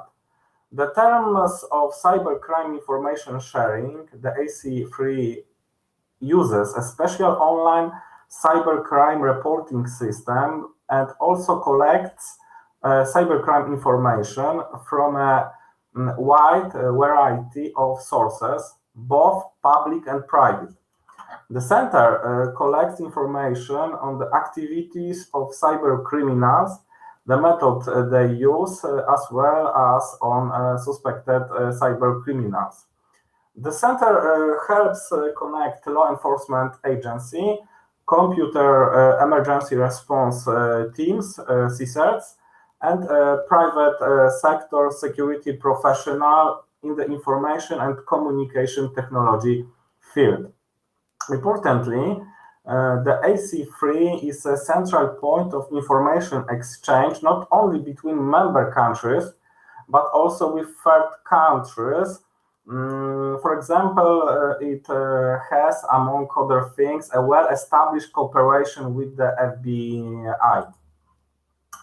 It should be added that in 2014, the AC3 established a joint cybercrime action task force known as JCAT, consisting of a permanent operational team of cyber liaison officers from several EU member states, including the Polish police, and non-EU partners.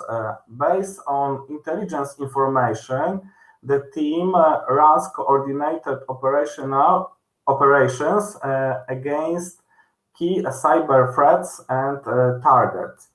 Its activities are based on joint prioritization of actions, their preparation and execution of as a cross-border investigation and operation.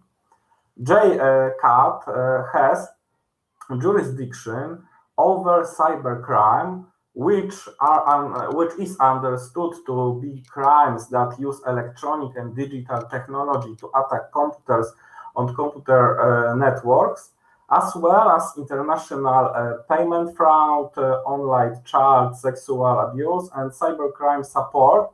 Example, bulletproof hosting, antivirus services, criminal use of darknet, etc.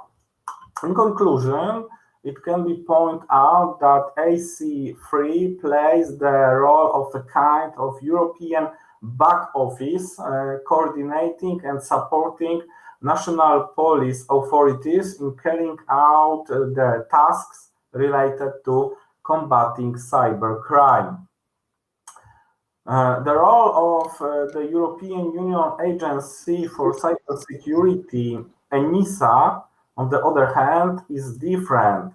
It is an essential component of the European cybersecurity system. Its headquarters is located in Athens. It was established in 2004 by the European Parliament and Council Regulation number 460.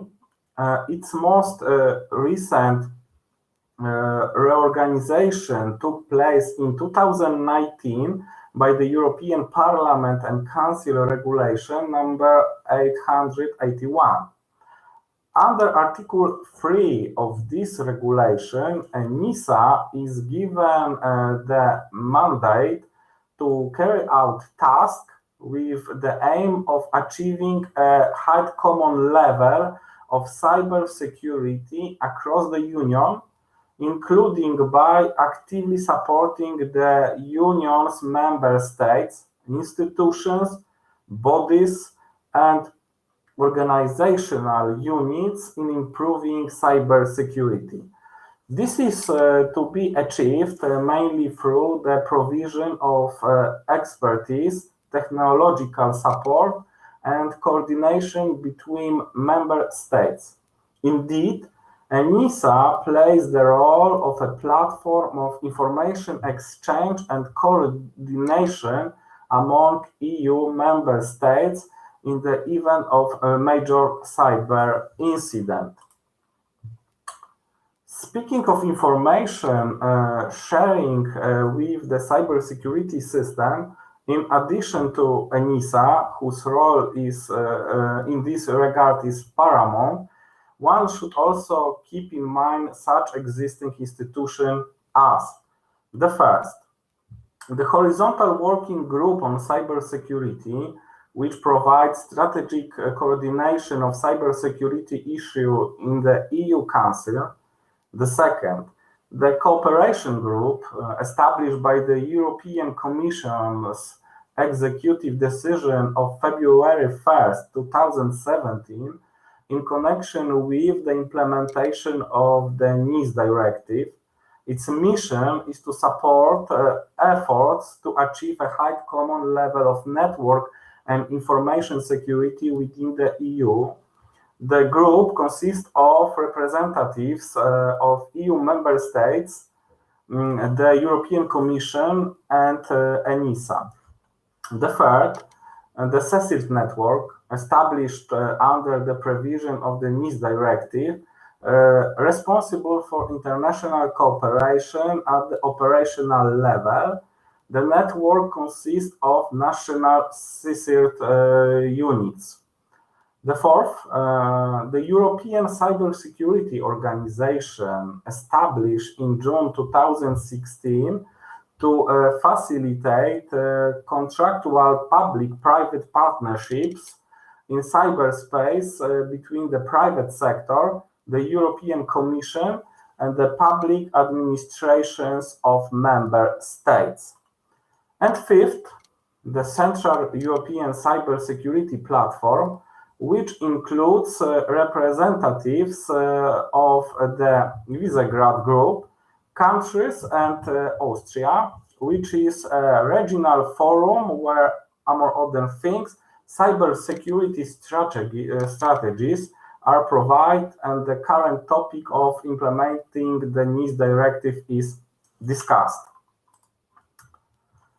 Regarding bilateral cooperation, it should be pointed out that it is mainly based on bilateral international agreement. Such agreements make it possible to regulate the cooperation of bodies and institutions of two countries that have common interest in a given area. Having in mind that the subject of this analysis is pre-trial cooperation in combating cybercrime, special attention should be paid to agreements on cooperation in combating crime. This is because they regulate exactly the cooperation of agencies at the pre-trial phase. This is because procedural cooperation is regulated by separate agreements on mutual cooperation in criminal matters. The essential element of these agreements is to define the catalog of crimes in the fight against which the parties are planning to cooperate. In turn, This purpose of this agreement is usually to enable the exchange of information between the authorities of both parties authorized to combat them indicated in the agreement. Frequently, however, they also regulate various forms of operational cooperation, such as secretly supervised consignment on undercover operations. Currently, Poland, for example, has 41 such agreements relating to various types of crimes. An important area of bilateral international cooperation is direct operational and information cooperation of the services based mainly on mutual trust and community of interests. From the perspective of the Polish services, it should be pointed out that both the police and the ABW are authorized to conduct international cooperation.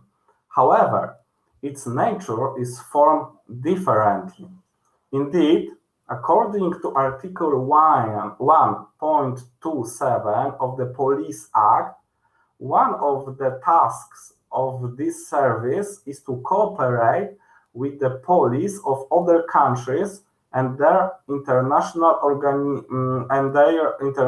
organizations, as well as with the bodies and institutions of the European Union on the basis of international contracts and agreements and separate regulations. In turn, according to Article 8 of the ABW and AW Act, the service may undertake cooperation with the component authorities and services of other countries, which may take place after the approval of the Prime Minister. The regulation of the powers of international cooperation in the police and the ABW, different in procedure and scope, is the result of two basic assumptions. In the case of a service of a police nature, the need for international cooperation is obvious from the perspective of tasks related to combating cybercrime. It also stems from international obligations. This cooperation is overt and formalized. Its example is the cooperation of the Polish police with organizations such as Interpol or Europol. However, this is not the situation with the ABW, which, as a special service, conducts activities, first of all, in the field of information. It is classified and directed at proceeding and interests of the state, including against the actions of other countries. This forces a careful and formalized approach to international cooperation. It also justifies additional approval by the Prime Minister for the ABW to undertake cooperation. Summarizing the above considerations, despite the many positive aspects of multilateral cooperation, one should also point out the obvious practical problems of the established system. First, the system is too elaborate, both in terms of the number of institutions and their structures, as well as procedures. This leads to information confusion as well as coordination gaps, both at the level of the organizations themselves and at the level of individual member states. In addition, the organizations are still equipped only with soft tools, both in terms of information collection and response to threats. As a result, this leads to low efficiency in their actions. This seems to be the two most significant problems that require legislative action in the future, particularly at the EU level. As a bilateral cooperation, on the other hand, its effectiveness will always be the result of mutual trust between the parties and also a simple intention to cooperate. It is also often the result of mutual knowing of the people responsible for combating cyber crime. Thank you for your attention, and I will be happy to answer any question you may. Are there any questions to our presenter? I don't see. In the chat box, I don't see any hand raised.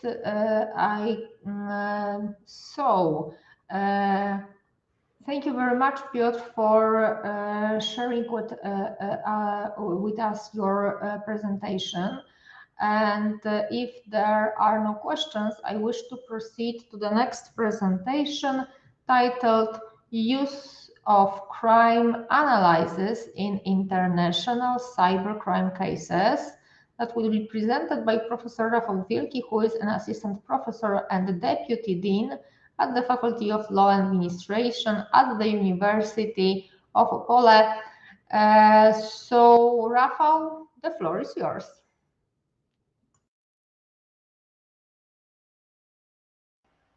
Okay, thank you very much. Something wrong has happened. Yes, I see. We saw your presentation and now we cannot see your presentation. That means that you stopped sharing your screen. Okay, just a second.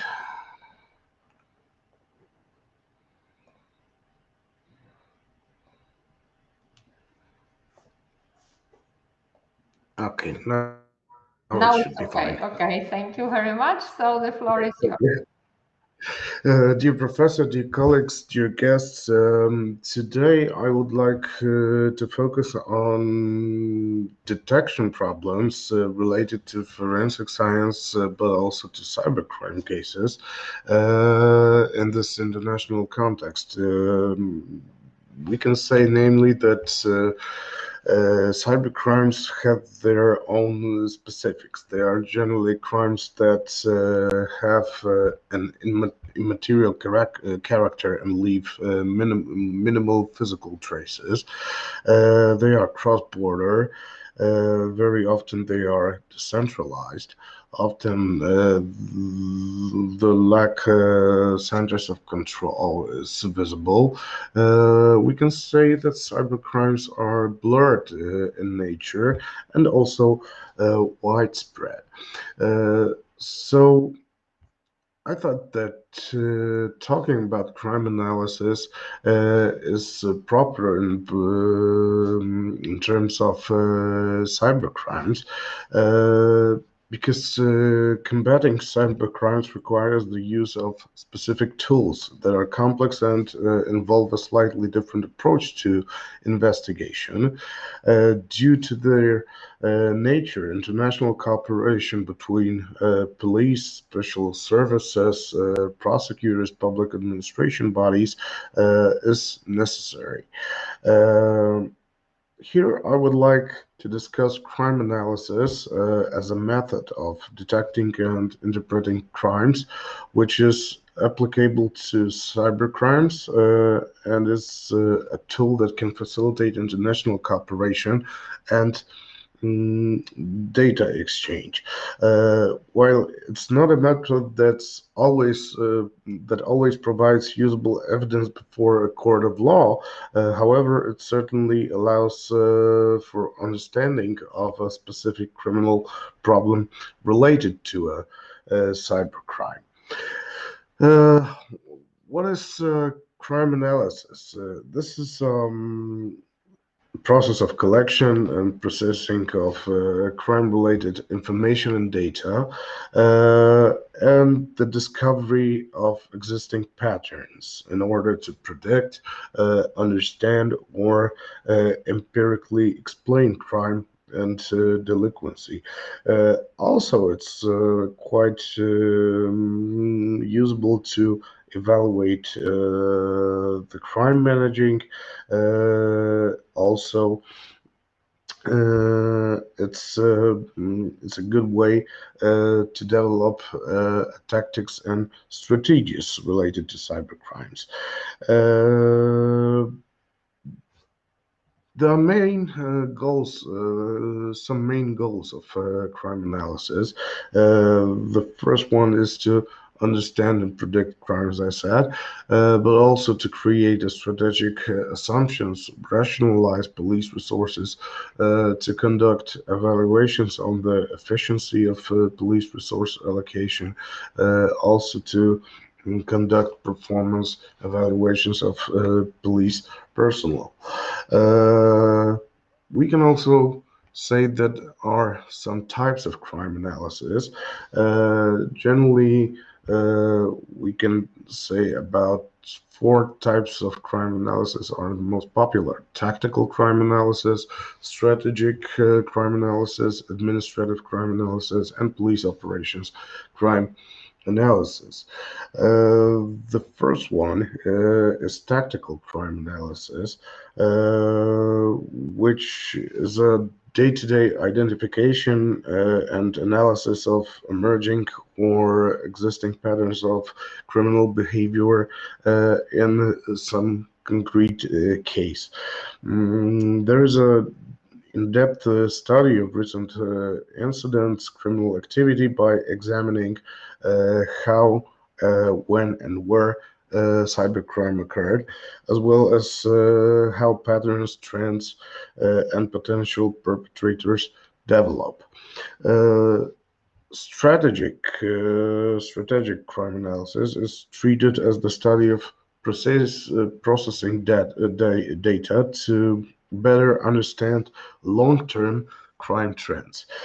Administrative crime analysis and police operation analysis are also distinguished. The former is considered to be making public the results of studies related to crime research and analysis of legal, political, and practical concerns in order to inform public administration and citizens, while police operations crime analysis is the study of police policies, practices in order to effectively dispose of personal assignments, funds, equipment, and other resources.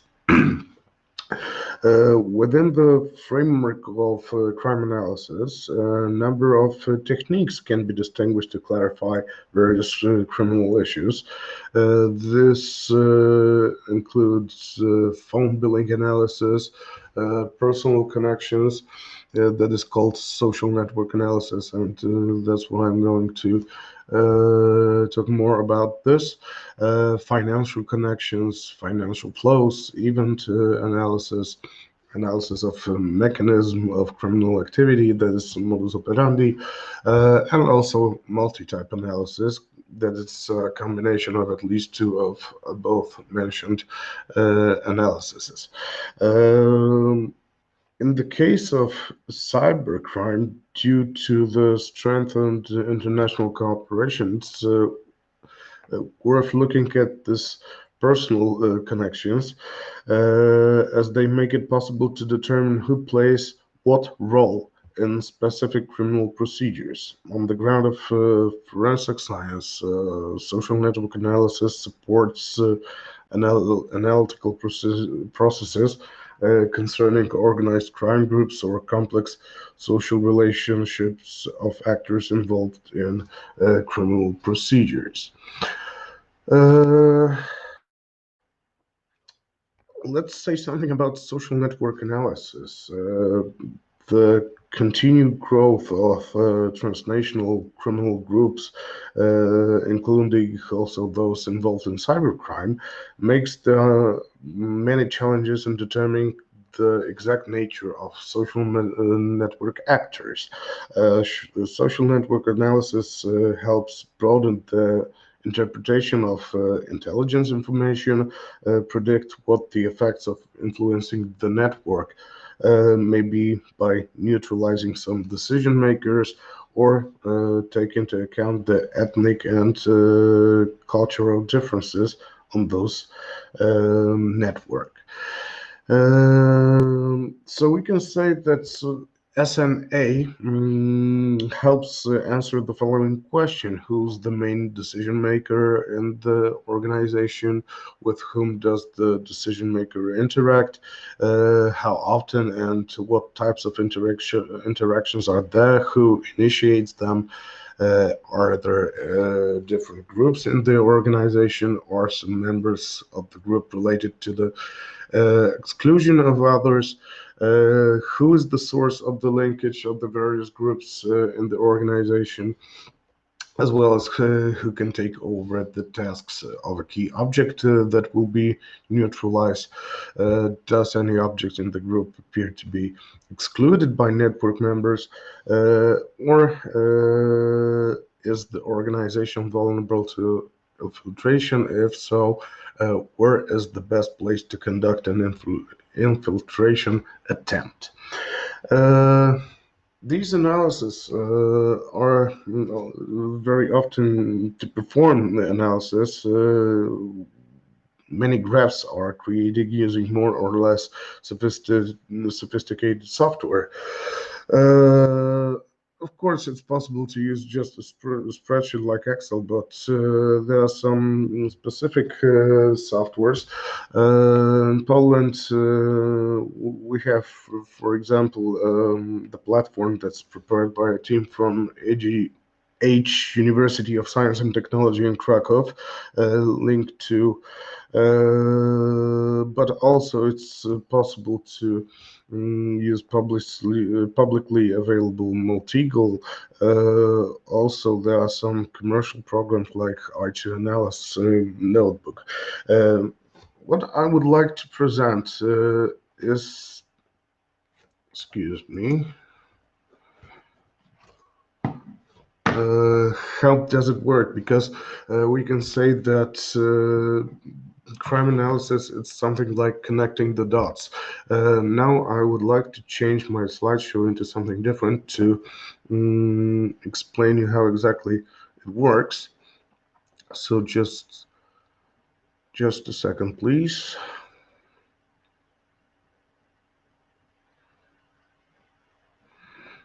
Okay. As I said, many graphs are made to present this data of cybercrimes. I would like to use the example of an individual who was a suspect of organizing scams and misleading online investors, focused on developing a cryptocurrency a few years ago. This is an example from, let's say, my private investigation, but also scientific investigation, I can say. And as we can see, in crime analysis, we have a lot of dots. Those dots are generally some information. What could it be? It could be email address, it can be domain, it can be a name of company, it can be, excuse me, it could be some personal information, like also phone number, website, email address, and so on. In this particular case, there was one central point, I mean one person who was the suspect, and we could just use some information like his personal data to look for some social media platforms, for example. That makes another entity. From the social media platform, we could get an email address that was used by this man. Also, it was able to search some other addresses connected with this name that led us to some websites. Those websites had domains that led us to DNS addresses and then to physical addresses. That showed us that in many cases the connections were made outside of the Poland. So it was an international one thing. But also, connecting the dots means that we could look for this person in some, let's say, open source data and some databases that are publicly visible to see that the man was connected to some organizations, some firms. That firms also had some CEOs, some people that were managing this. This is a lot of information that analysts have to analyze, and the software makes it possible to sort the information by some weights that I'm gonna talk about right now. But this is the method that helps us to generally to collect the information and to make some order from this. Also to define where are the points that were connected from, for example, different places. Now I would like to change to some other screen.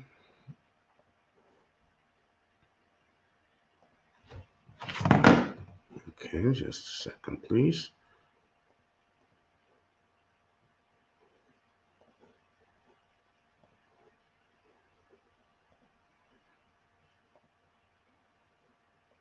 Okay. There is one thing that is pretty important because a key concept in social network analysis is centrality. It allows a social network to infer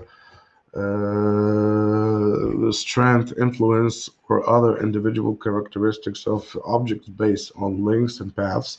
This centrality refers to some various measures such as betweenness, link betweenness, closeness, degree, eigenvector with link direction or link widening.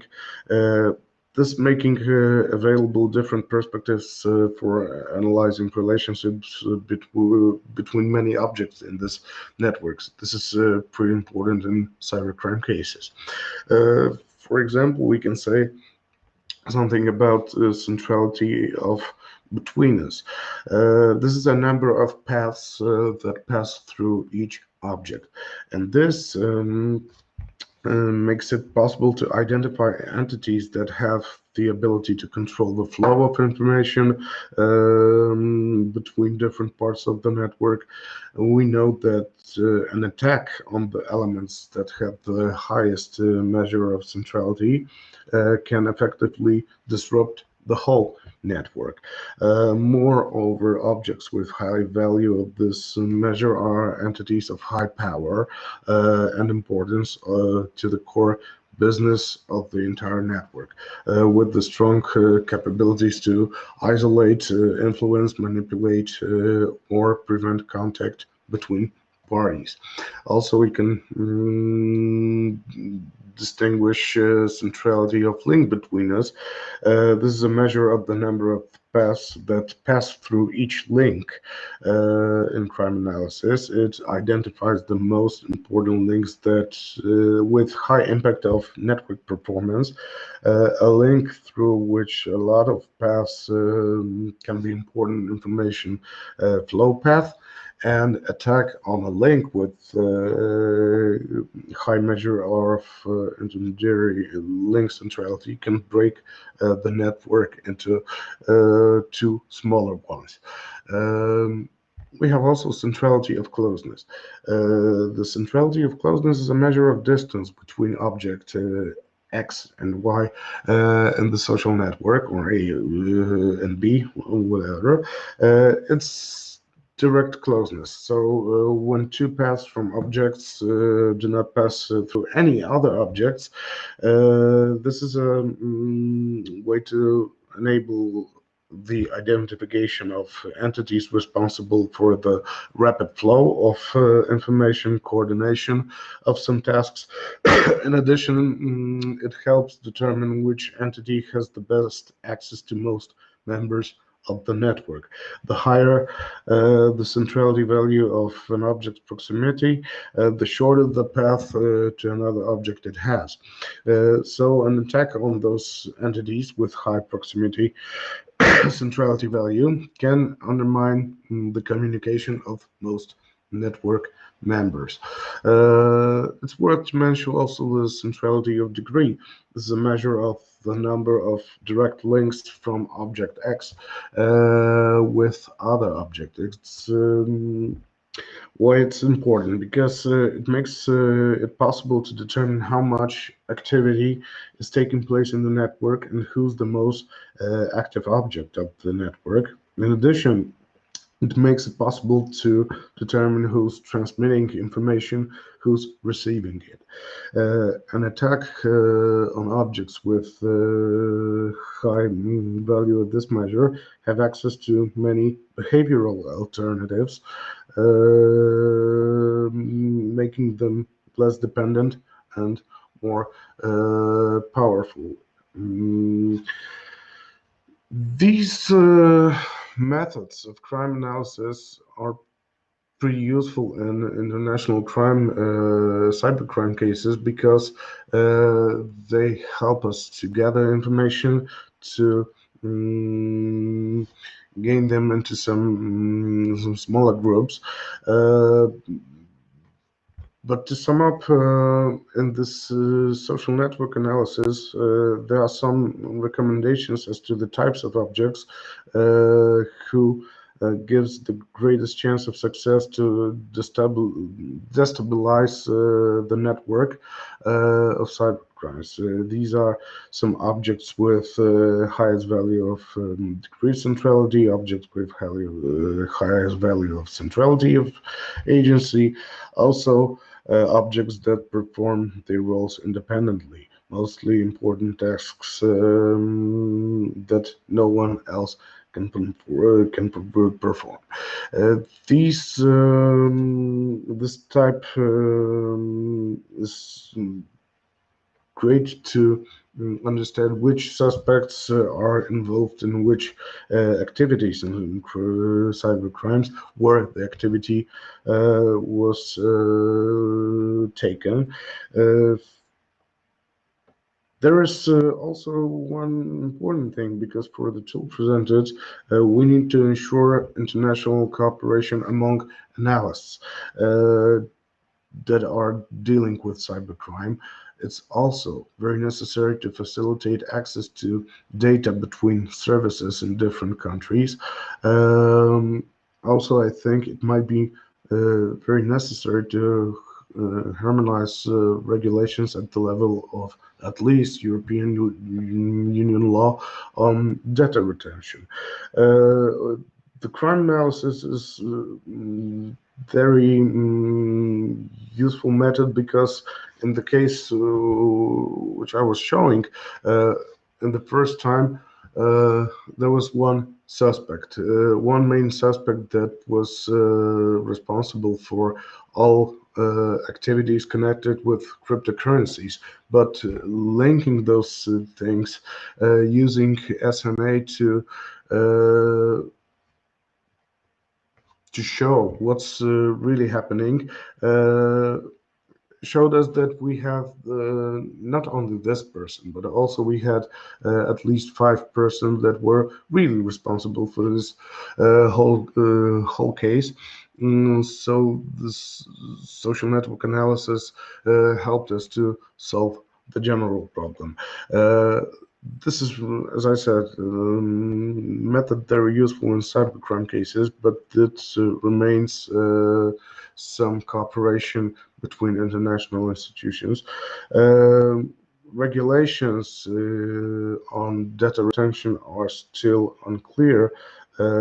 However, one of my goals in this project, in this research, is to determine if any changes in the law are necessary, and this will be also some sort of information that I will try to provide in the next steps. Thank you very much for your kind attention, and if you have any questions, I will be more than happy to answer them.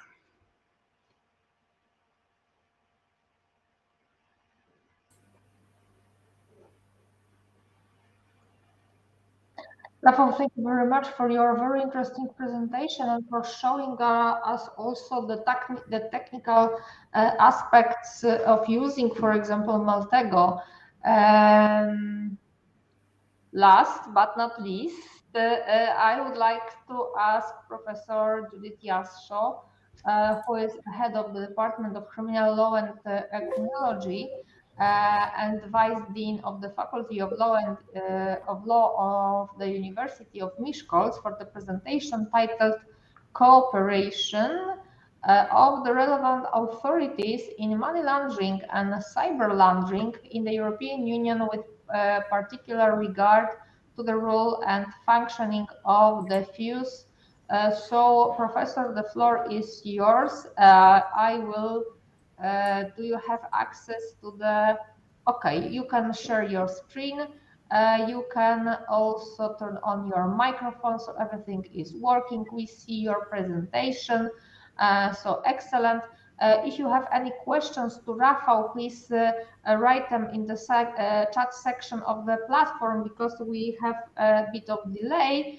And so the discussion, I suggest we should have in the chat section if there are any questions or comments.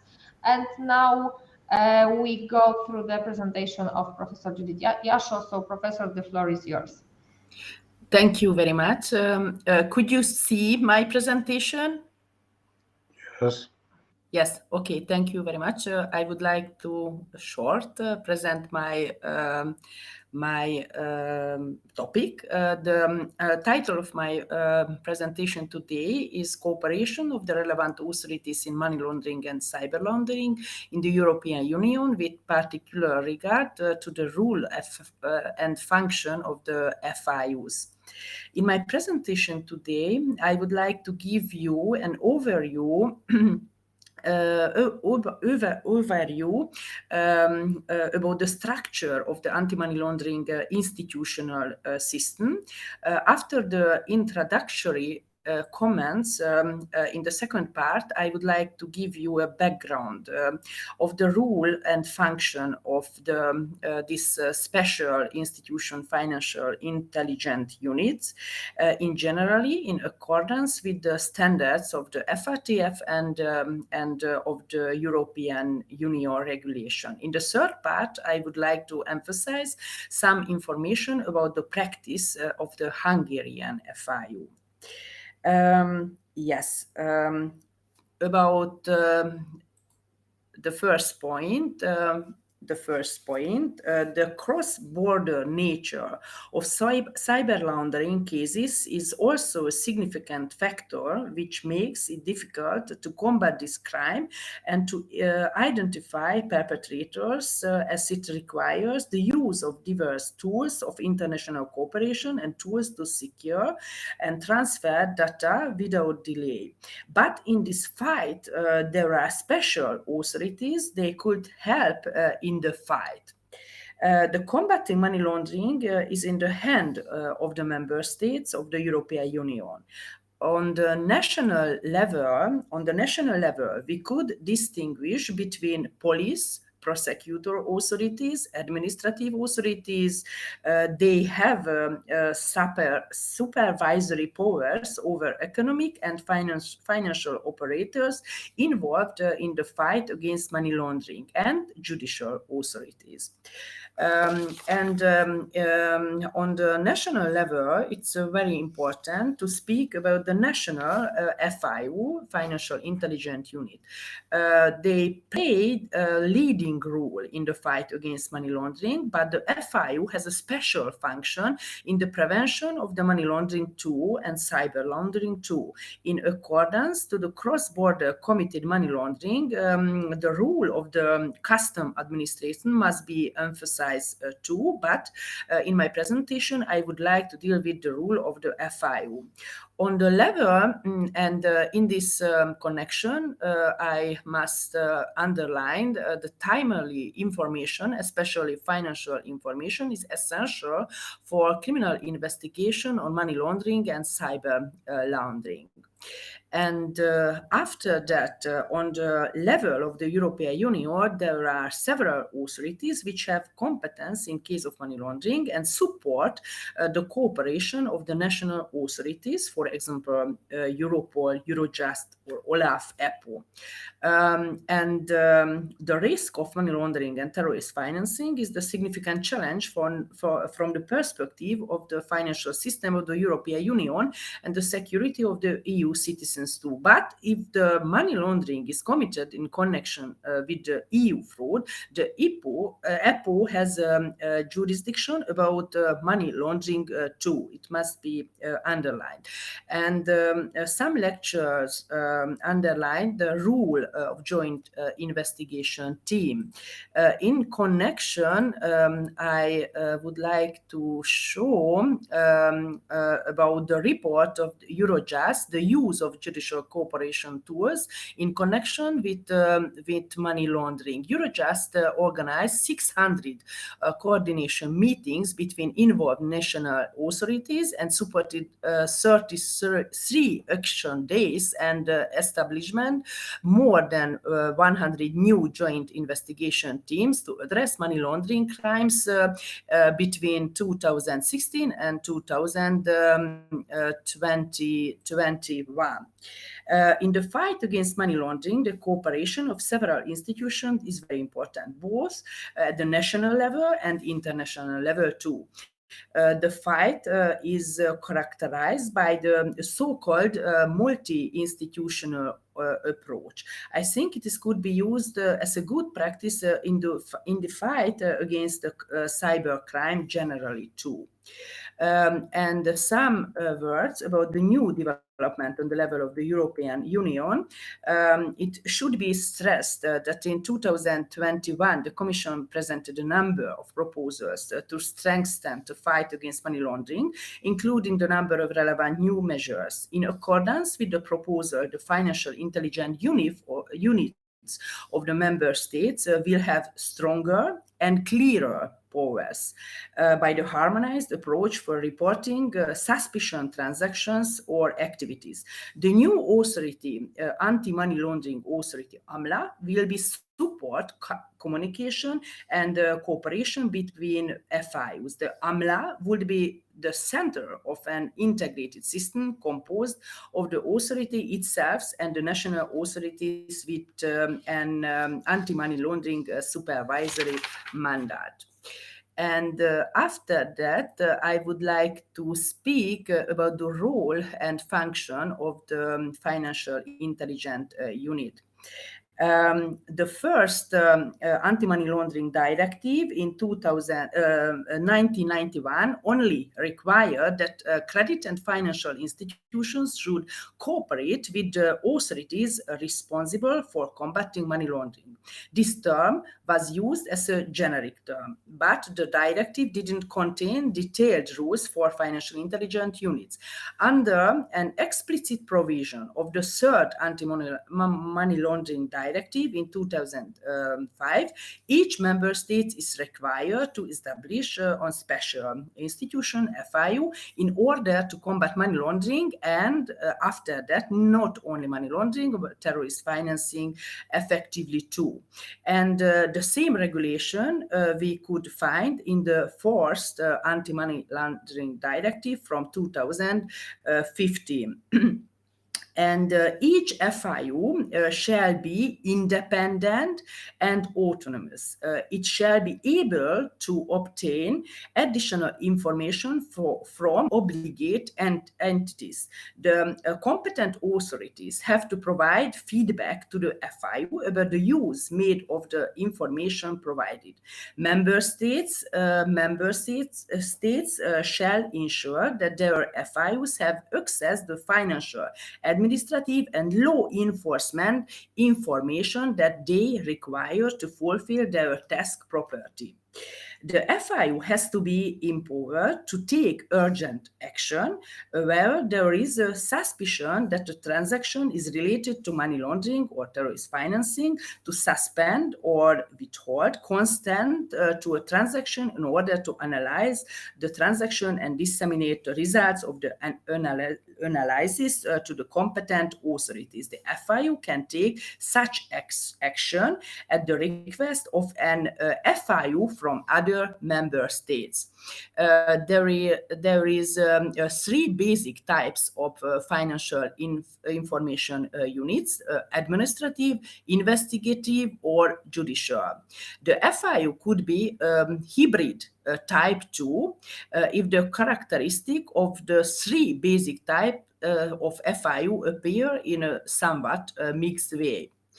In this connection, in the cooperation between the financial intelligence unit, it's very important to highlight the Council decision in year 2000, and after that, the directive of the European Parliament and the Council from 2019. This greeting exchange of information between FIUs and other agencies. And in this connection, it's very important to highlight the role of Egmont Group. The Egmont Group was established in 1995. And this group recognized that financial intelligence sharing became the cornerstone of international efforts to counter money laundering, terrorist financing, and associated predicate offenses. After that, I would like highlight the practice in Hungary about the Hungarian Financial Intelligence Unit's first point. The legal background is found in the Act about money laundering. The FIU was in the first step from the Hungarian police acquired to the National Tax and Custom Office in 2007. In Hungary, the National Financial Intelligence Unit shall mean a department, National Tax and Custom Administration of Hungary, delegated by the relevant legislation. FIU from Hungary does not perform criminal investigation, and it is clearly separated from the criminal proceeding, but it has firm relation with the law enforcement unit of the National Tax and Custom Administration of Hungary, even if it does not perform investigating activity as such. Furthermore, it must be underlined, the Hungarian Financial Intelligence Unit cooperate very strong with the Europol too. And the main text of the FIU are receiving the suspicion activity report sent by the obligated entities carrying out analyzing, assessing activities, disseminating information, and exchanging international information with other FIUs. The priority task of the Hungarian Financial Intelligence Unit is the analyzing, assessing activity. There are two different types of analysis, operational and strategical analysis, and some practical issues from Hungary. Statistic of the Hungarian financial unit in 2021. It was a suspicious activity report submitted by obligated entities, approximately 15,000 reports, and from this requests and information sent to other FIUs from other countries, more than 600, and the dissemination to law enforcement authorities were more than 2,000. We could say the Hungarian Financial Intelligence Unit practice also shows the importance of the international cooperation. And my conclusion, in accordance, the Eurojust report on money laundering, we can show some cases shows that the tracing of money transfers within the European Union is reasonable, manageable. But when the cooperation is required from outside the EU, it becomes difficult, and sometimes authorities discontinue the pursuit of such cooperation. Conclusion, global and common action is necessary in the fight against money laundering and cyber laundering. And the last slide about the new development, and it is very important in connection with money laundering, with if the object is cryptocurrency, crypto assets. We know the Commission from the Commission was adopted a new legislative proposal package in accordance with money laundering, and the new regulations were adopted. This is the first broad EU regulation on tracing transfers of crypto assets has been adopted. Thank you for your attention.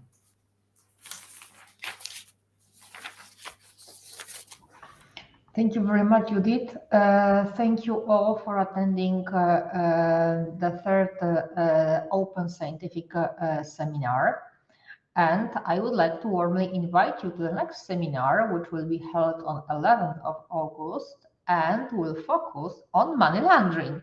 So this presentation given by Judith, it is excellent introduction to our next seminar. So we will be discussing about money laundering, about follow the money techniques in cybercrime cases, and it is very interesting topic, my favorite one if we are talking about following the money and being successful in cybercrime cases, because if you have money laundering, you have international cooperation and cooperation with all these financial authorities, and you can receive some extra information from banks and not only banks. So it is really interesting for us. So I thank you very much for your kind attention. I wish all the speakers further fruitful research. And I wish all of you enjoyable afternoon. The weather in Poland is excellent. I hope in Hungary also. We have beautiful summer. We are preparing our reports. So in the nearest future, we will present some papers and we will have, let's say, written all the important issues for our monography. So thank you very much and see you in August. Thank you very much. Thank you very much. Bye. Thank you. Bye.